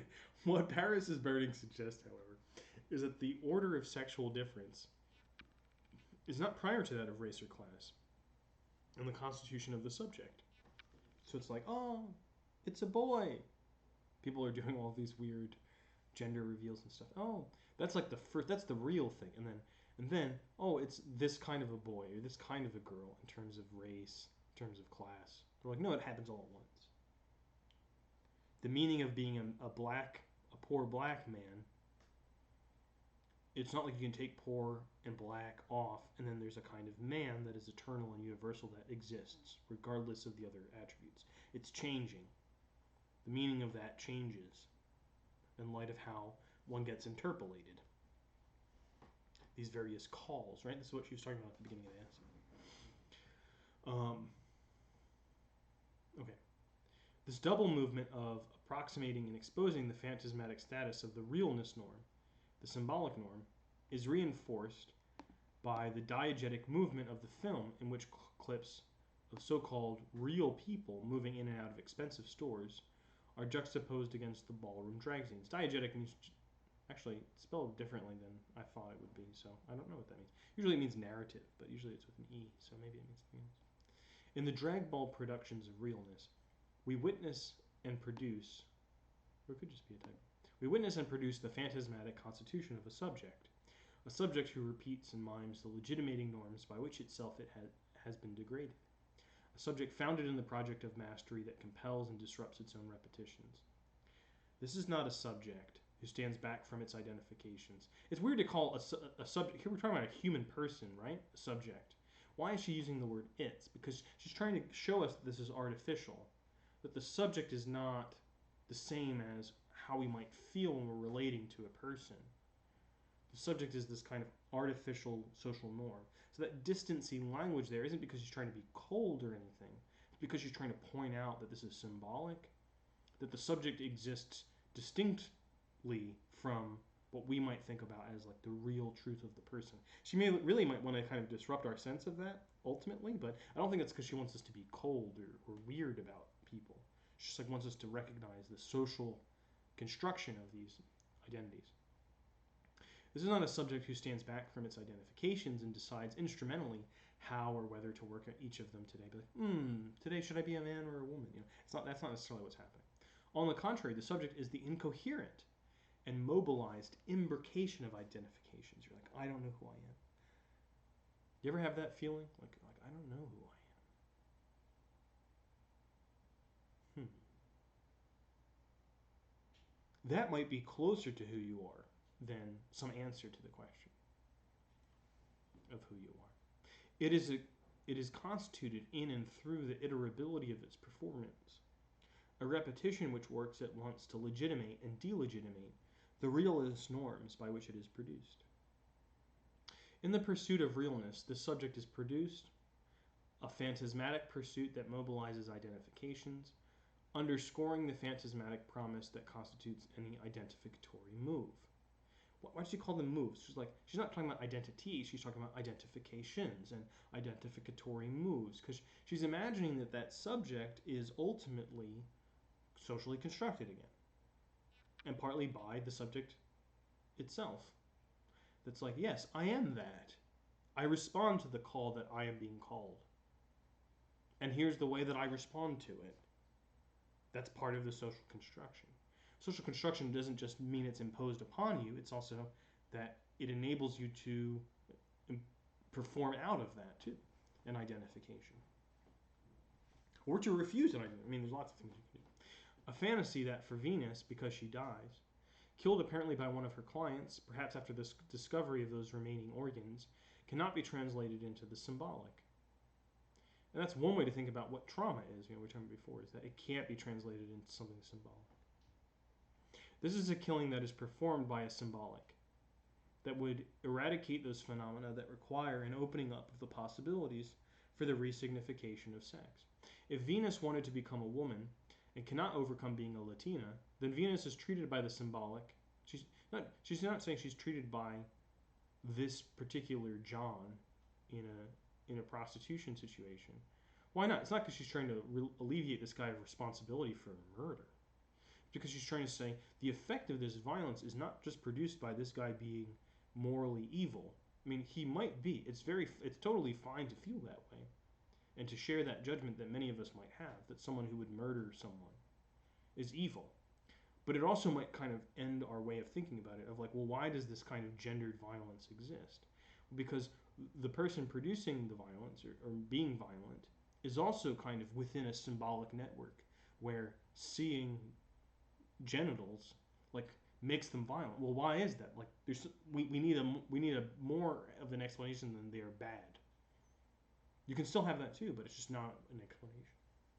So she's going to this other thing, talking about the symbolic. Symbolic, in precisely the ways in which women of color are treated. Her death thus testifies to a tragic misreading of the social map of power, a misreading orchestrated by the very map according to which the sites for a phantasmatic self-overcoming are constantly resolved into disappointment. If the signifiers of whiteness and femaleness, as well as some forms of hegemonic maleness constructed through class privilege, are sites of phantasmatic promise, then it is clear that women of color and lesbians are not only everywhere excluded from this scene, but constitute a site of identification that is consistently refused and abjected in the collective phantasmatic pursuit of a transubstantiation, into various forms of drag, transsexualism, and uncritical miming of the hegemonic. That this fantasy involves becoming in part like women, and for some of the children, and here when she's saying children, if you've seen the film, they're like children of the houses are the people performing in the balls, right? They're like children, they're all children of a mother. That's what she's referring to here. They're mostly adults, actually adults. Some of them are pretty young, but becoming like black women falsely constitutes black women as a site of privilege. They can catch a man and be protected by him. An impossible idealization, which of course works to deny the situation of a great number of poor black women who are single mothers without the support of men. In this sense, the identification is composed of a denial, an envy, which is the envy of a phantasm of black women, an idealization that produces a denial. So it's like, okay, if you're a black man who's kind of performing being a black woman and you imagine it in a certain way, you're not maybe you're not going out and doing kind of sociological research on what's the condition of black women. So what is it really responding to? She's like, well, it's responding to a fantasy of what it would mean to be a black woman. But, on the other hand, insofar as black men who are queer can become feminized by hegemonic straight culture, there is in the performative dimension of the ball a significant reworking of that feminization, an occupation of the identification that is, as it were, already made between faggots and women. Okay. She's, obviously using that term with some kind of irony, nuance, etc. But, I'm not going to read all of them. You get the idea. The performance is thus a kind of talking back, one that remains largely constrained by the terms of the original assailant.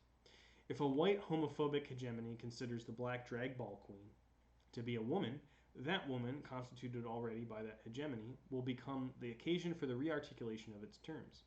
Embodying the excess of that production, the queen will out-woman women, and in the process confuse and seduce an audience whose gaze must to some degree be structured through those hegemonies, an audience who, through the hyperbolic staging of the scene, will be drawn into the abjection it wants both to resist and to overcome. The phantasmatic excess of this production constitutes the sight of women not only as marketable goods within an erotic economy of exchange, but as goods which, as it were, are also privileged consumers with access to wealth and social privilege and protection. This is a full-scale phantasmatic transfiguration, not only of the plight of poor black and Latino gay men, but of poor black women and Latinas. who are the figures for the objection that the drag ball scene elevates as a site of idealized identification.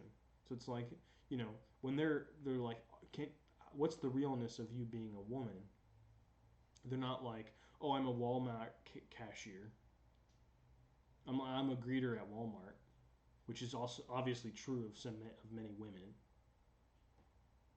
That's not what they're imagining. Well, why not? Because that's not the phantasm. That's not the ideal.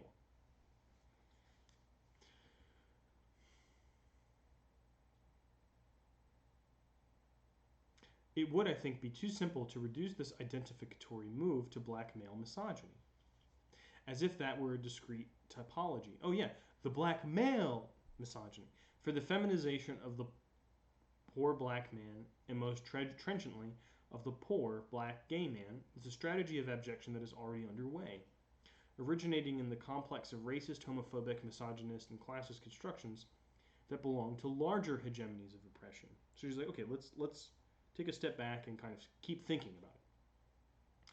These hegemonies operate, as Gramsci insisted. Okay, who's this guy? Well, this word hegemony is a word that's kind of really associated with this guy, Gramsci. Antonio Gramsci was, in the early 20th century, an Italian Marxist thinker who wrote most of his works that are really famous while he was imprisoned by Mussolini's fascist party. He was the leader of, or one of the leaders of, the Italian Communist Party. He was in Turin, and Turin was, I think the place that manufactured the Fiat automobile, so he was associated with organizing automobile workers, and he was thinking about how one of his ideas of hegemony, the way that hegemony was a word before him. He didn't make the word up. In the Peloponnesian War, Athens and Sparta kind of are warring over hegemony. Who will be the hegemon? That means, in Greek, the leader. Who will kind of be the leader of the Greek world? Who will kind of impose the form of what it will look like? The other city-states might, have some sorts of power, but the real shape, the kind of direction, the attitude things take will be determined by the hegemon. Well, that's what he's saying. Okay, well, hegemony is a form of power that's always operating. It's not just the kind of legal or institutional power of the state that is the power we need to think about, but powers of like how, for him, the Catholic Church was hegemonic in the way that it organized and ordered the attitudes and the lives of many Italian workers. Okay, so when she's like talking about Gramsci here, Gramsci's not thinking about Paris is burning. Gramsci is dead. He doesn't know anything about Paris is burning. He died in prison. So she's talking about this concept now. These hegemonies operate, as Gramsci insisted, through re-articulation. But here is where the accumulated force of a historically entrenched and entrenching re-articulation overwhelms the more fragile effort to build an alternative cultural configuration from or against that more powerful regime. Importantly, however, that prior hegemony also works through and as its resistance, so that the relation between the marginalized community and the dominative is not, strictly speaking, oppositional. So we do have sometimes this kind of two simple things where there's marginalized groups and there's dominant groups, and they're kind of like against each other. In reality, there's a lot of kind of mixture between these, where there are forms of oppressive culture that the people that are oppressed participate in and re-articulate and kind of recreate themselves. There are subversive things that are subversive about hegemony that people that are in the dominant culture, not because they're necessarily like super progressive or something or revolutionary, just because of how the form takes, they actually participate in those things. So it becomes more complex, a little bit more fluid. The citing of the dominant norm does not, in this instance, displace that norm. Rather, it becomes the means by which the dominant norm is most painfully reiterated as the very desire and the performance of those it subjects. Clearly, the denaturalization of sex in its multiple senses does not imply a liberation from hegemonic constraint. When Venus speaks her desire to become a whole woman, to find a man and have a house in the suburbs with a washing machine, we may well question whether the denaturalization of gender and sexuality that she performs, and performs well, culminates in a reworking of the normative framework of heterosexuality. The painfulness of her death at the end of the film suggests as well there are cruel and fatal social constraints on denaturalization. As much as she crosses gender, sexuality, and race performatively, The hegemony that reinscribes the privileges of normative femininity and whiteness wields the final power to renaturalize Venus's body and cross out that prior crossing, an erasure that is her death. Of course, the film brings Venus back, as it were, into visibility, although not to life, and thus constitutes a kind of cinematic performativity. Paradoxically, the film brings fame and recognition not only to Venus, but also to other drag ball children, who are depicted in the film as able only to attain local legendary status while longing for wider recognition.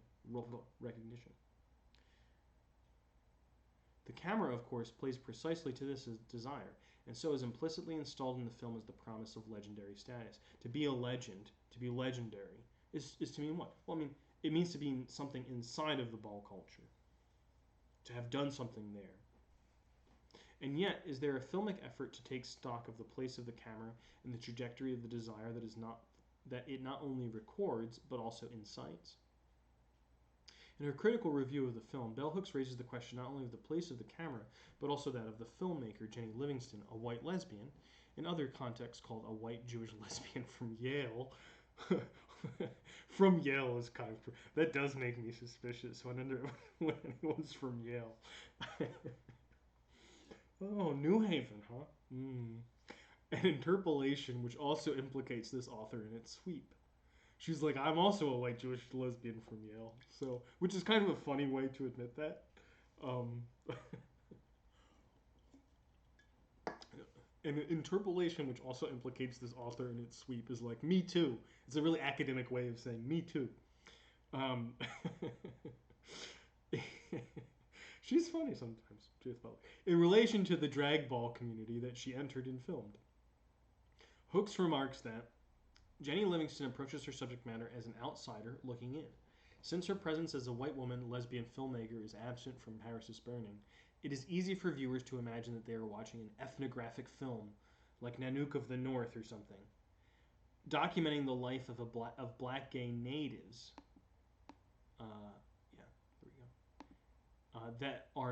That they are watching a work shaped and formed from a perspective and standpoint specific to Livingston. By cinematically masking this reality, we hear her ask questions but never see her. Livingston does not oppose the way hegemonic whiteness represents blackness, but rather assumes an imperial, overseeing position that is in no way progressive or counter-hegemonic.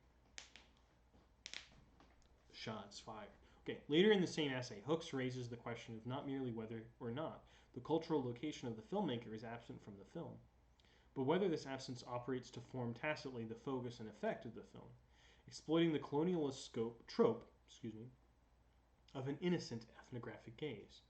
Too many critics and interviewers, Hooks argue, act as though she somehow did this marginalized black gay subculture a favor by bringing their experience to a wider public.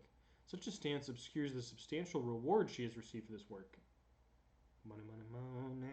Since so many of the black gay men in the film express the desire to be big stars, it's easy to place Livingston in the role of benefactor, offering these poor black souls a way to realize their dreams.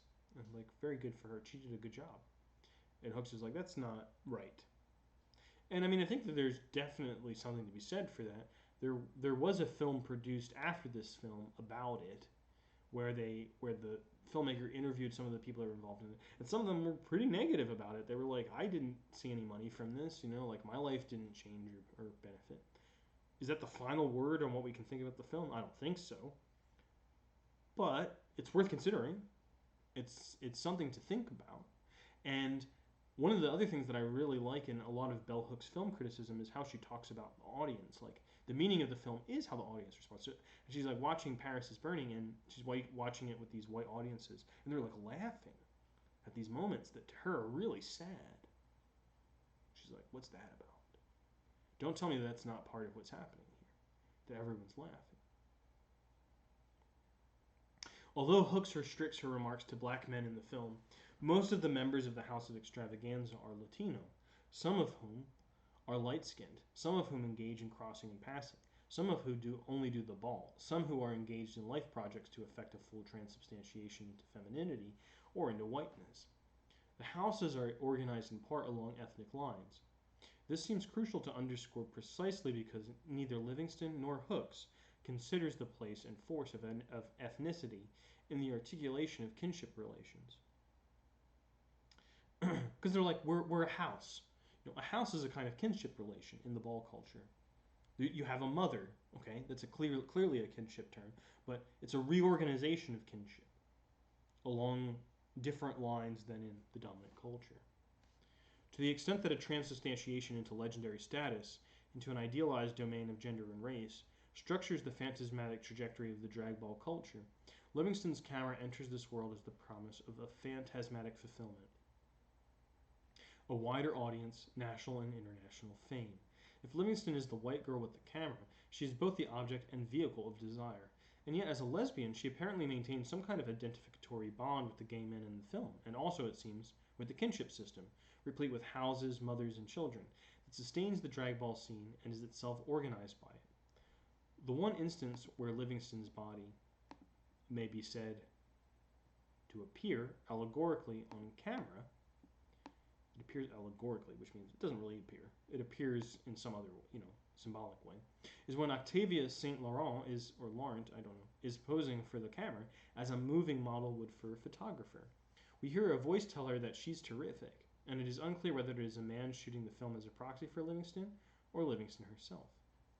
What is suggested by the sudden intrusion of the camera into the film is something of the camera's desire, the desire that motivates the camera, in which a white lesbian phallically organized by the use of the camera. I mean, cameras do kind of point out, I don't know, how much do we want to make of that? Phallic means something else in light of the psychoanalytic vocabulary than just like things that look like penises. But it does also kind of basically mean that too. That's got to be part of the meaning. Organized by the use of the camera, elevated to the status of disembodied gaze, holding out the promise of erotic recognition. Eroticizes a black male-to-female transsexual, presumably preoperative, who works perceptually as a woman. So, okay, what she's saying here, she's like, well, if you're getting turned on, if you're a lesbian and you're getting turned on by someone who might look like a woman but is not identifying as a woman or is identifying as a woman, then this is a kind of participation in realness. Different, but is it totally separate? Is it radically different? What would it mean to say that Octavia is Jenny Livingston's kind of girl? Is the category, or indeed the position of white lesbian, disrupted by such a claim? So, are you not a lesbian if you're attracted to a man in drag? Or, as many reactionaries online have kind of been wondering, am I gay if I'm attracted to a transsexual woman? Trans woman, right? And I think, obviously, Butler's position isn't going to be like, yeah. She's going to be like, no. But really, that kind of, it throws into question the whole system of organizing our subjectivities. And that's what makes it, maybe, part of what makes it subversive. Livingston incites Octavia to become a woman for Livingston's own camera, and Livingston thereby assumes the power of having the phallus, that is, the ability to confer that femininity, to anoint Octavia as model woman. But to the extent that Octavia receives and is produced by that recognition, the camera itself is empowered as phallic instrument. Moreover, the camera acts as a surgical instrument in operation, the vehicle through which the transubstantiation occurs. Livingston thus becomes the one with the power to turn men into women, who then depend on the power of her gaze to become and remain women. So when her version of reading would be like, well, if I'm turned on by you and I'm attracted to women, then you're a woman. And in that sense, like, if I'm trying to become a woman, being able to turn on a lesbian might be a kind of power that my subjectivity is giving to that call. It's no longer the police officer from the beginning, right? Different kind of calling out. Does this not serve the purpose? I hope it's not too confusing that I'm talking about myself in this way, but, it's okay if it's a little confusing. Does this not serve the purpose? Gender is burning, among others, of a visual pacification of subjects by whom white women are imagined to be socially endangered. Does the camera promise us transubstantiation of sorts? Is it the token of that promise to deliver economic privilege and the transcendence of social abjection? What does it mean to eroticize the holding out of that promise, as Hooks asks, when the film will do well, but the lives that they record will remain substantially unaltered? And if the camera is the vehicle for that transubstantiation, what is the power assumed by the one who wields the camera, drawing on that desire and exploiting it? Is this not its own fantasy, one in which the filmmaker wields the power to transform what she records? And is this fantasy of the camera's power not directly counter to the ethnographic conceit that structures the film? Hooks is right to argue that within this culture, the ethnographic conceit of a neutral gaze will always be a white gaze, an unmarked white gaze, one which passes its own perspective off as the omniscient, one which presumes upon and enacts its own perspectives as if it were no perspective at all. My go-to for this idea of like what's unmarked is I feel like it works pretty well. Is what are the things you could say if you were to tell a joke about people walking into a bar that would have to be part of the punchline or not? So if I said a guy walks into a bar, the fact that he is a guy does not have to be part of the punchline. But if I say a woman walks into a bar, the fact that she's a woman has to be part of the punchline. That's the difference between the marked and the unmarked categories of gender in this case. Okay. I would have liked to have seen the question of Livingston's cinematic desire reflexively thematized in the film itself. Her intrusion into the frame as intrusions, the camera implicated in the trajectory of desire that it seems compelled to incite. To the extent that the camera figures tacitly as the instrument of transubstantiation, it assumes the place of the phallus as that which controls the field of signification. So this is kind of back to Lacan's stuff, psychoanalytic stuff, which is Lacan's like, the phallus is not a penis. In Freud, it might seem that way. It's kind of hard to say, but like a phallus is anything that allows you what you say, do, think, speak to become meaningful. Okay, that's a whole very complicated argument we can't get into. But that's what she's saying when she's like, the place of the phallus, which controls the field of signification. She's appealing to that argument made, many years before by Jacques Lacan. The camera thus trades on the masculine privilege of the disembodied gaze, the gaze that has the power to produce bodies, but which is itself no body. But is this cinematic gaze only white and phallic, or is there in this film a decentered place for the camera as well? Hooks points to two competing narrative trajectories in the film. One that focuses on the pageantry of the balls, and another that focuses on the lives of the participants. She argues that the spectacle of the pageantry arrives to quell the portraits of suffering that these men relate about their lives outside of the ball. And in her rendition, the pageantry represents a life of pleasurable fantasy, and the lies outside the drag ball are the painful reality that the pageantry seeks phantasmatically to overcome. There's reality and there's escape. And she's criticizing this escape from not kind of dealing with the reality or, playing into ideological images of desire. Hooks claims that at no point in Livingston's film are the men asked to speak about their connections to a world of family and community beyond the drag ball. The cinematic narrative makes the ball the center of their lives. And yet who determines this? Is this the way the black men view the reality, or is this the reality that Livingston constructs? Because it's like, is this really like the thing everyone's living for? Like, it's like a hobby. I like to do this on the weekends, but I have to work and stuff. Or like, I have to find work. I don't have work. Whatever the lives are about. It's like, this is all we see. This kind of makes us read their lives as being all about this. Is that true? Clearly, this is the way that Livingston constructs the reality. And the insights into their lives that we do get are still tied into the ball. We hear about the ways in which the various houses prepare for the ball. We see mopping. We see the differences among those who walk in the ball as men, those who do drag inside the parameters of the ball, those who cross-dress all the time in the ball and on the street, and among the cross-dressers, those who resist transsexuality and those who are transsexual in varying degrees. It becomes clear in the enumeration of the kinship system that surrounds the ball is not only that the houses and the mothers and the children sustain the ball, but the ball is itself an occasion for the building of a set of kinship relations that manage to sustain those who belong to the houses in the face of dislocation, poverty, and homelessness. That the ball is related to life because the ball provides this kind of kinship that does kind of like, how the film presents this. whether it's good or bad or kind of indifferent or what we could say about it, there are moments that the film definitely kind of suggests that some of the mothers of these drag ball houses, because like I think it's Pepe LaBeija who's when she's being interviewed a lot, and she'll kind of refer off camera to people that are not on camera, but who are clearly also participants in the ball, that seem to be a lot younger. We don't see them necessarily. Maybe we do a few times, but it seems like she's maybe housing them. She's maybe kind of like taking care of them in real life. And I knew someone who was a much older man than me. He was gay. We had lots of conversations. He's a very unusual guy. And he would tell me, he's like, he was an immigrant to America, not from America originally, but he was talking about American experience. A lot of times, like, you could go, if you were a young gay person in, I guess this might have been the 70s or 80s, you could go to a place that was recognized as a gay bar so that you had a place to sleep.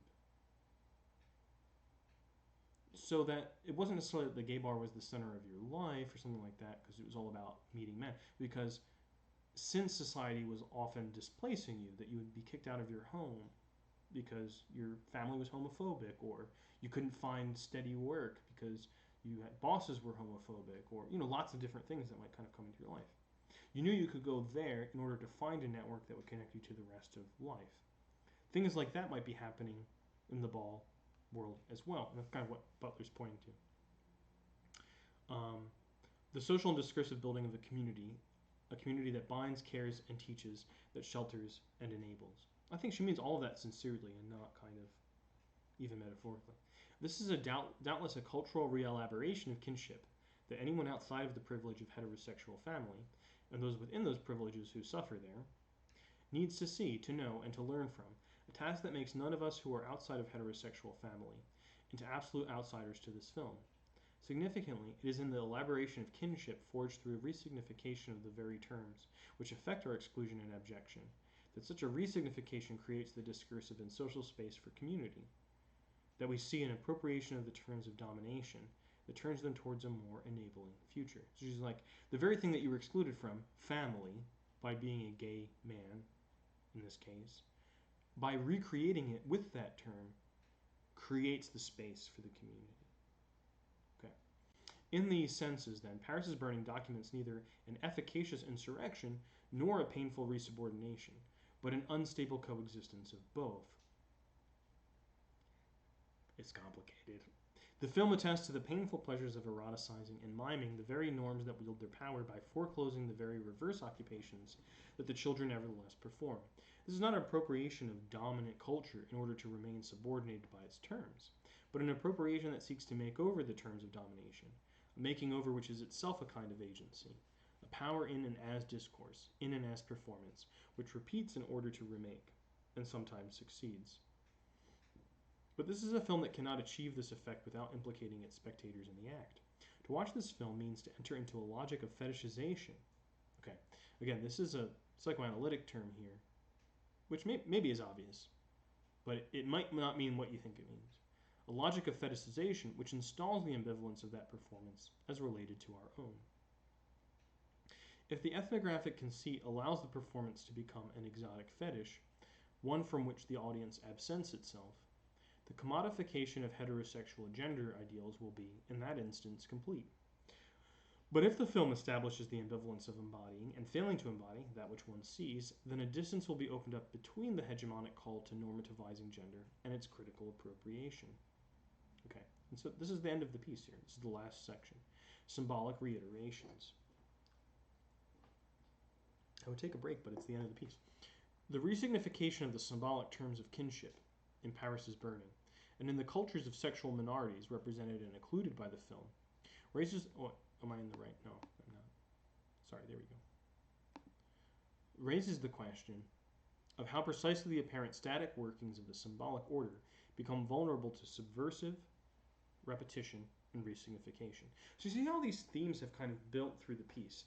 These kinds of moments of being called, this idea of trauma and repetition, that theme that she introduced early on has become, through her close analysis of the film, opened back up on to a new way of thinking about what we might mean by saying subversive repetition and resignification. To understand how this resignification works in the fiction of Willa Cather, that's so weird to go to Willa Cather. I don't know what to say about that. It's just a strange combination. Archives can be really interesting. A recapitulation of the psychoanalytic account of the formation of sexed bodies is needed. Okay. We only have like 3 pages left, Judith. We can't do too much here. The turn to Cather's fiction involves bringing the question of the bodily ego in Freud and the status of sexual differentiation in Lacan to bear on the question of naming, and particularly the force of the name in fiction. This stuff is going to be too dense, I think, if we don't have any psychoanalytic background. Let's see it. Let's skip here and see if we get anything from this. In the mirror stage, Lacan remarks that the ego is produced in a fictional direction, that its contouring and projection are psychic works of fiction. This fictional directionality is arrested and immobilized, blah, blah, blah. Okay, no, let's ignore all that. But I will say something very briefly about the mirror stage. This is probably, it's an unusual thing because it's really not central. It's not like one of the most central things to Lacan's thinking. I mean, I guess it is in some way, but it's important. But is probably his most famous work is this piece about the mirror stage. So the mirror stage is this moment where you kind of recognize in the mirror that it is you. So there's some kind of basic like cognitive psychology or animal ethology where you can see that animals don't always recognize themselves in mirrors. They look in the mirror and they see it as another leopard or whatever. Your cat looks in the mirror and thinks it's another cat, gets scared or gets defensive, right? So that leap to kind of look in the mirror and say, that's me. That's not totally different from that moment where the police officer says, hey, you, and you turn around. It's the kind of location of an image of yourself in a symbolic order that is the same as you. Because it is different from you. An image of you is not you. And it's not just a kind of resemblance to you that makes it you, right? Because that's actually what's very creepy about these lots of like horror film plots, like something that's very similar to you, the doppelganger, that isn't you. How do we recognize that it is us? In a symbolic moment. The thing that I see is me. So the imaginary is kind of reorganized by the symbolic in identification. I identify with images of myself because in some symbolic order they are put together, even though the images are all different. All right, that's the best I can do right now. Here it seems crucial to ask where and how language emerges to affect this stabilizing function, particularly for the fixing of sexed positions. That doesn't mean sex positions. It means in, again, some kind of symbolic discourse, the positions of various sexuations. The capacity of language to fix such positions, that is to enact its symbolic effects, depends upon the permanence and fixity of the symbolic domain itself, the domain of signifiability or intelligibility. Well, what it means to be a man is obvious. What it means to be a woman is obvious. The symbolic domain itself is intelligible and permanent and fixed. If, for Lacan, the name secures the bodily ego in time, renders it identical through time, I am me. I mean, you look at a photo of yourself, you look pretty different than you do now, but you're like, but I'm Tim. And I was Tim then, I'm Tim now. The name is some kind of symbolic property that organizes and holds together identity through time of the bodily ego, for instance. Then it follows that a crisis in the symbolic will entail a crisis in the identity conferring function of the name, and in the stabilizing of bodily contours according to sex, allegedly performed by the symbolic. The crisis in the symbolic, understood as a crisis over what constitutes the limits of intelligibility, will register as a crisis in the name, and in the morphological stability that the name is said to confer. She puts this here in italics to be like, this is important. Okay, it's still hard to understand. I think one way that might be helpful to understand it is just to think about, I think, what is a really, really common thing today, or more, I shouldn't say really common. It's much more common today than even in the time that this was written. When someone is trans and comes out as trans, often what they come out with is a new name. They introduce themselves to the world with a new name. So sometimes when we talk about something like gender dysphoria, we think about it at the level of the imaginary, or what Lacan might kind of call the level of the imaginary. You feel about your own body, the way your body looks and feels is not right. In the imaginary register, there's something kind of off. One of the ways that that crisis is represented is by saying, well, I am not that thing. In the symbolic order, I am not the name that has been given me. I am a new body. The new body begins usually with a new name. And that, yes, you might take hormones, or you might kind of do other kinds of things on your actual body. It doesn't mean that it always goes in this direction. I'm not trying to universalize trans experiences, saying, but it does kind of commonly go this way, that a name begins, a symbolic change begins a process of changing the body. But the body is already changed at that moment of renaming, because the body is, for everyone, organized symbolically, as well as, in the other ways, how it is really organized, how it is imaginarily organized. We see it in the mirror, things like that. It's also symbolically organized. The name is one of these ways that it is identified. Okay, the phallus functions as synecdoche. Let's skip this, actually. Is the distinction between the symbolic and the imaginary a stable distinction? And what of the distinction between the name and the bodily ego? Does the name, understood as the linguistic token which designates sex, only work to cover over its fictiveness? Or are there occasions in which the fictive and unstable status of that bodily ego trouble the name, expose the name as a crisis in referentiality? And I say yes. We just talked about it. Further, if body parts do not reduce to their phallic idealizations, that is, if they become vectors for other sorts of phantasmatic investments, then to what extent does the synecdochal logic through which the phallus operates lose its differentiating capacity? In other words, please, the phallus itself presupposes the regulation and reduction of phantasmatic investment, such that the penis is either idealized as the phallus or mourned as the scene of castration, and desired in the mode of an impossible compensation. This might sound like nonsense. In the discourse of psychoanalysis, this is not nonsense. This is an argument. This is a position in a debate that's been going on a long time. In order to kind of make it make sense and to position in that discourse, would just take too long, given how much time I've already spent on this piece. So I'm not going to do that. But if you're interested in this and you hang around the channel or have some way of talking to me in Discord, or if you're in my classes, happy to talk with you about this, about what she's trying to argue here, about the phallus and stuff. If these investments are deregulated or indeed diminished, to what extent can having, and I also forgot to move the page over, great, can having / being the phallus still function as that which secures the differentiation of the sexes? In Cather's fiction, the name not only designates a gender uncertainty, so, if you haven't read any Cather, it doesn't really matter. It's just an example that she's using. But produces a crisis in the figuration of sexed morphology as well. In morphology here, we're talking about like shapes, images. The shape of my body is my sexed morphology. In this sense, Cather's fiction can be read as the foundering and unraveling of the symbolic on its own impossible demands. What happens when the name and the part produce divergent and conflicting sets of sexual expectations?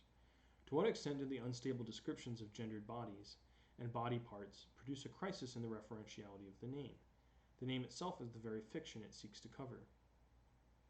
If the heterosexism of the Lacanian symbolic depends on a set of rigid and prescribed identifications, and if those identifications are precisely what Cather's fiction works through and against the symbolically invested name, then the contingency of the symbolic and the heterosexist parameters of what qualifies as sex undergo a rearticulation that works as the fictive grounding of what only appears as fixed limits of intelligibility.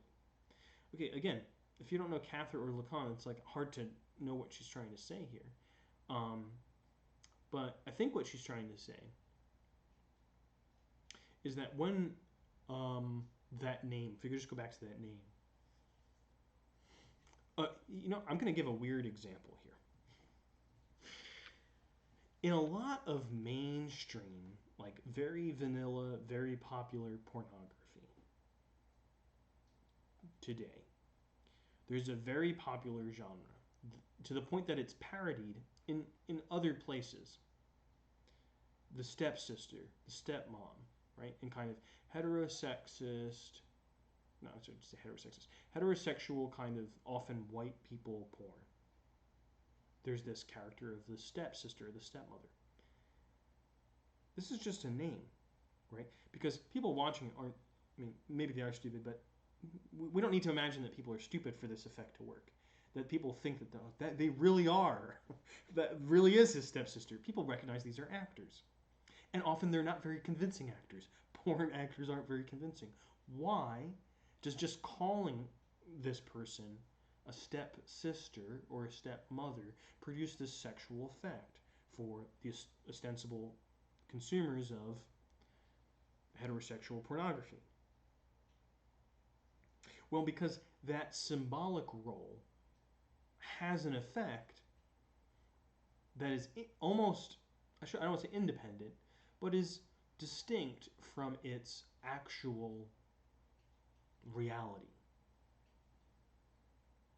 There's something about the symbolic relations, the idea of somebody, the idea of a relationship to somebody that might be sexual, the symbolic meaning of sex that has real effects on people's bodies. It arouses them, say. That's hard to understand if you think of sexual desire as something that is simply biological. How do you explain that very popular genre of pornography as something that's biological? It doesn't seem biological. There's nothing biological about the category of step anything, any kind of step relationship. It's within a symbolic kinship network. So it might be perverse, it might be weird, it might be disgusting to think about if you're not into it, but it is a demonstration of how sex is often organized by the symbolic, as opposed to something that you might think as being natural, or even being something like sexuality, sexual orientation. It's not exactly organized just by that. So Cather cites the paternal law, but in places and ways that mobilize of subversion under the guise of loyalty. Names fail fully to gender the characters whose femininity and masculinity they are expected to secure. The name fails to sustain the identity of the body within the terms of cultural intelligibility. Body parts disengage from any common center, pull away from each other, lead separate lives, become sites of phantasmatic investments that refuse to reduce to singular sexualities. So rather than being like, I'm straight, I'm gay, I'm bi, be like, I'm into the shine of your nose. Might not be a kind of sexual identity that's available in our discourse, but might be a real experience for some people. And though it appears that the normativizing law prevails by forcing suicide, the sacrifice of homosexual, and that's in the novel that she's talking about, the sacrifice of homosexual eroticism or closeting homosexuality, the text exceeds the text. The life of the law exceeds the teleology of the law, enabling an erotic contestation and disruptive repetition of its own terms. So Butler often gets accused of writing really cryptically. She kind of earns that accusation. She argues, I need to write this way in order to communicate my ideas. I also think that's probably true. I think there are probably ways that she could communicate these ideas more elegantly, but that might be the way that she communicates the ideas. It's part of her style. So if you found some of this quite perplexing, me too. I mean, even though I feel like I've done on this stream a pretty good engagement with this text, I don't feel like I've mastered the text. I don't feel like I've understood all the arguments that she's made. I got confused a bunch, and I feel like that's okay. I don't feel embarrassed by that or feel like the text is trying to snub its nose at me or anything like that. I feel like I'm in a conversation. When I'm in a real conversation with someone, and the conversation is complex and interesting and deep, I'm usually pretty satisfied if I understand most of what's happening. That seems really good to me. If I'm in a situation where I understand every single thing that's happening, it's probably not very interesting. There's probably not the full presence of another person there, their thoughts, their ideas, their feelings, and their life. Why would that all be clear to me immediately, without thought or reflection or investigation or inquiry? Why would I have access to everything right now? Why would my position be the position from which that was possible? Is it just a question of knowledge? Anyway, I hope that this was useful, interesting, exciting, something for you if you came and watched the stream. Really appreciate you spending some time here with me doing this very unusual thing today. The bigger news in Twitch and YouTube today is the Try Guys and the way that the sexual economy of heterosexuality has reorganized a very popular YouTube brand. Because if someone cheats on their wife, but their whole identity was being a wife guy, then they can no longer be part of the brand. Maybe that's worth some kind of critical thought. But it does seem kind of ridiculous, to me at the same time. To try to, in the same way, take something as complex and kind of critically dense as this and put it in the same platform as the Try Guys stuff. But I think one of the things we might need to understand things that seem very obvious is stuff that's not very obvious. When things seem very obvious, when they seem naturalized, it might be because it's disguising a lot of the stuff that maybe not directly in that moment where it seems obvious, but in other places bothers us and gets us. And like, why are things like this?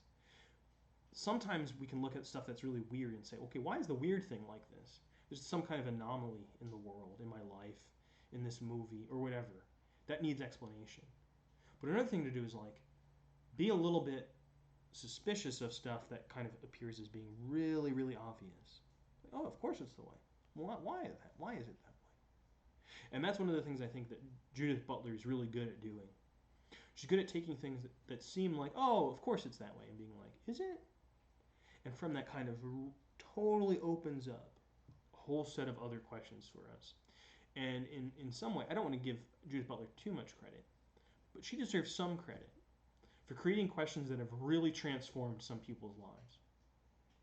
Questions that seem like really abstract and theoretical, but for some people have been like, well, wait a minute. Do I have to decide at all whether I'm a man or a woman? Why do I have to decide that?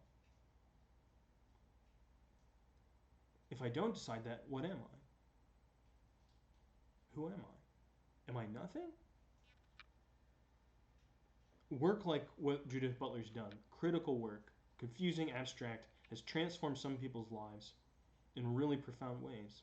And maybe not directly, not because they read it, but because the impact of this criticism has made possible other arguments, other responses, other possibilities for how people might organize themselves and act and identify that have slow-moving, initially, kind of consequences, but consequences that create new possibilities in society.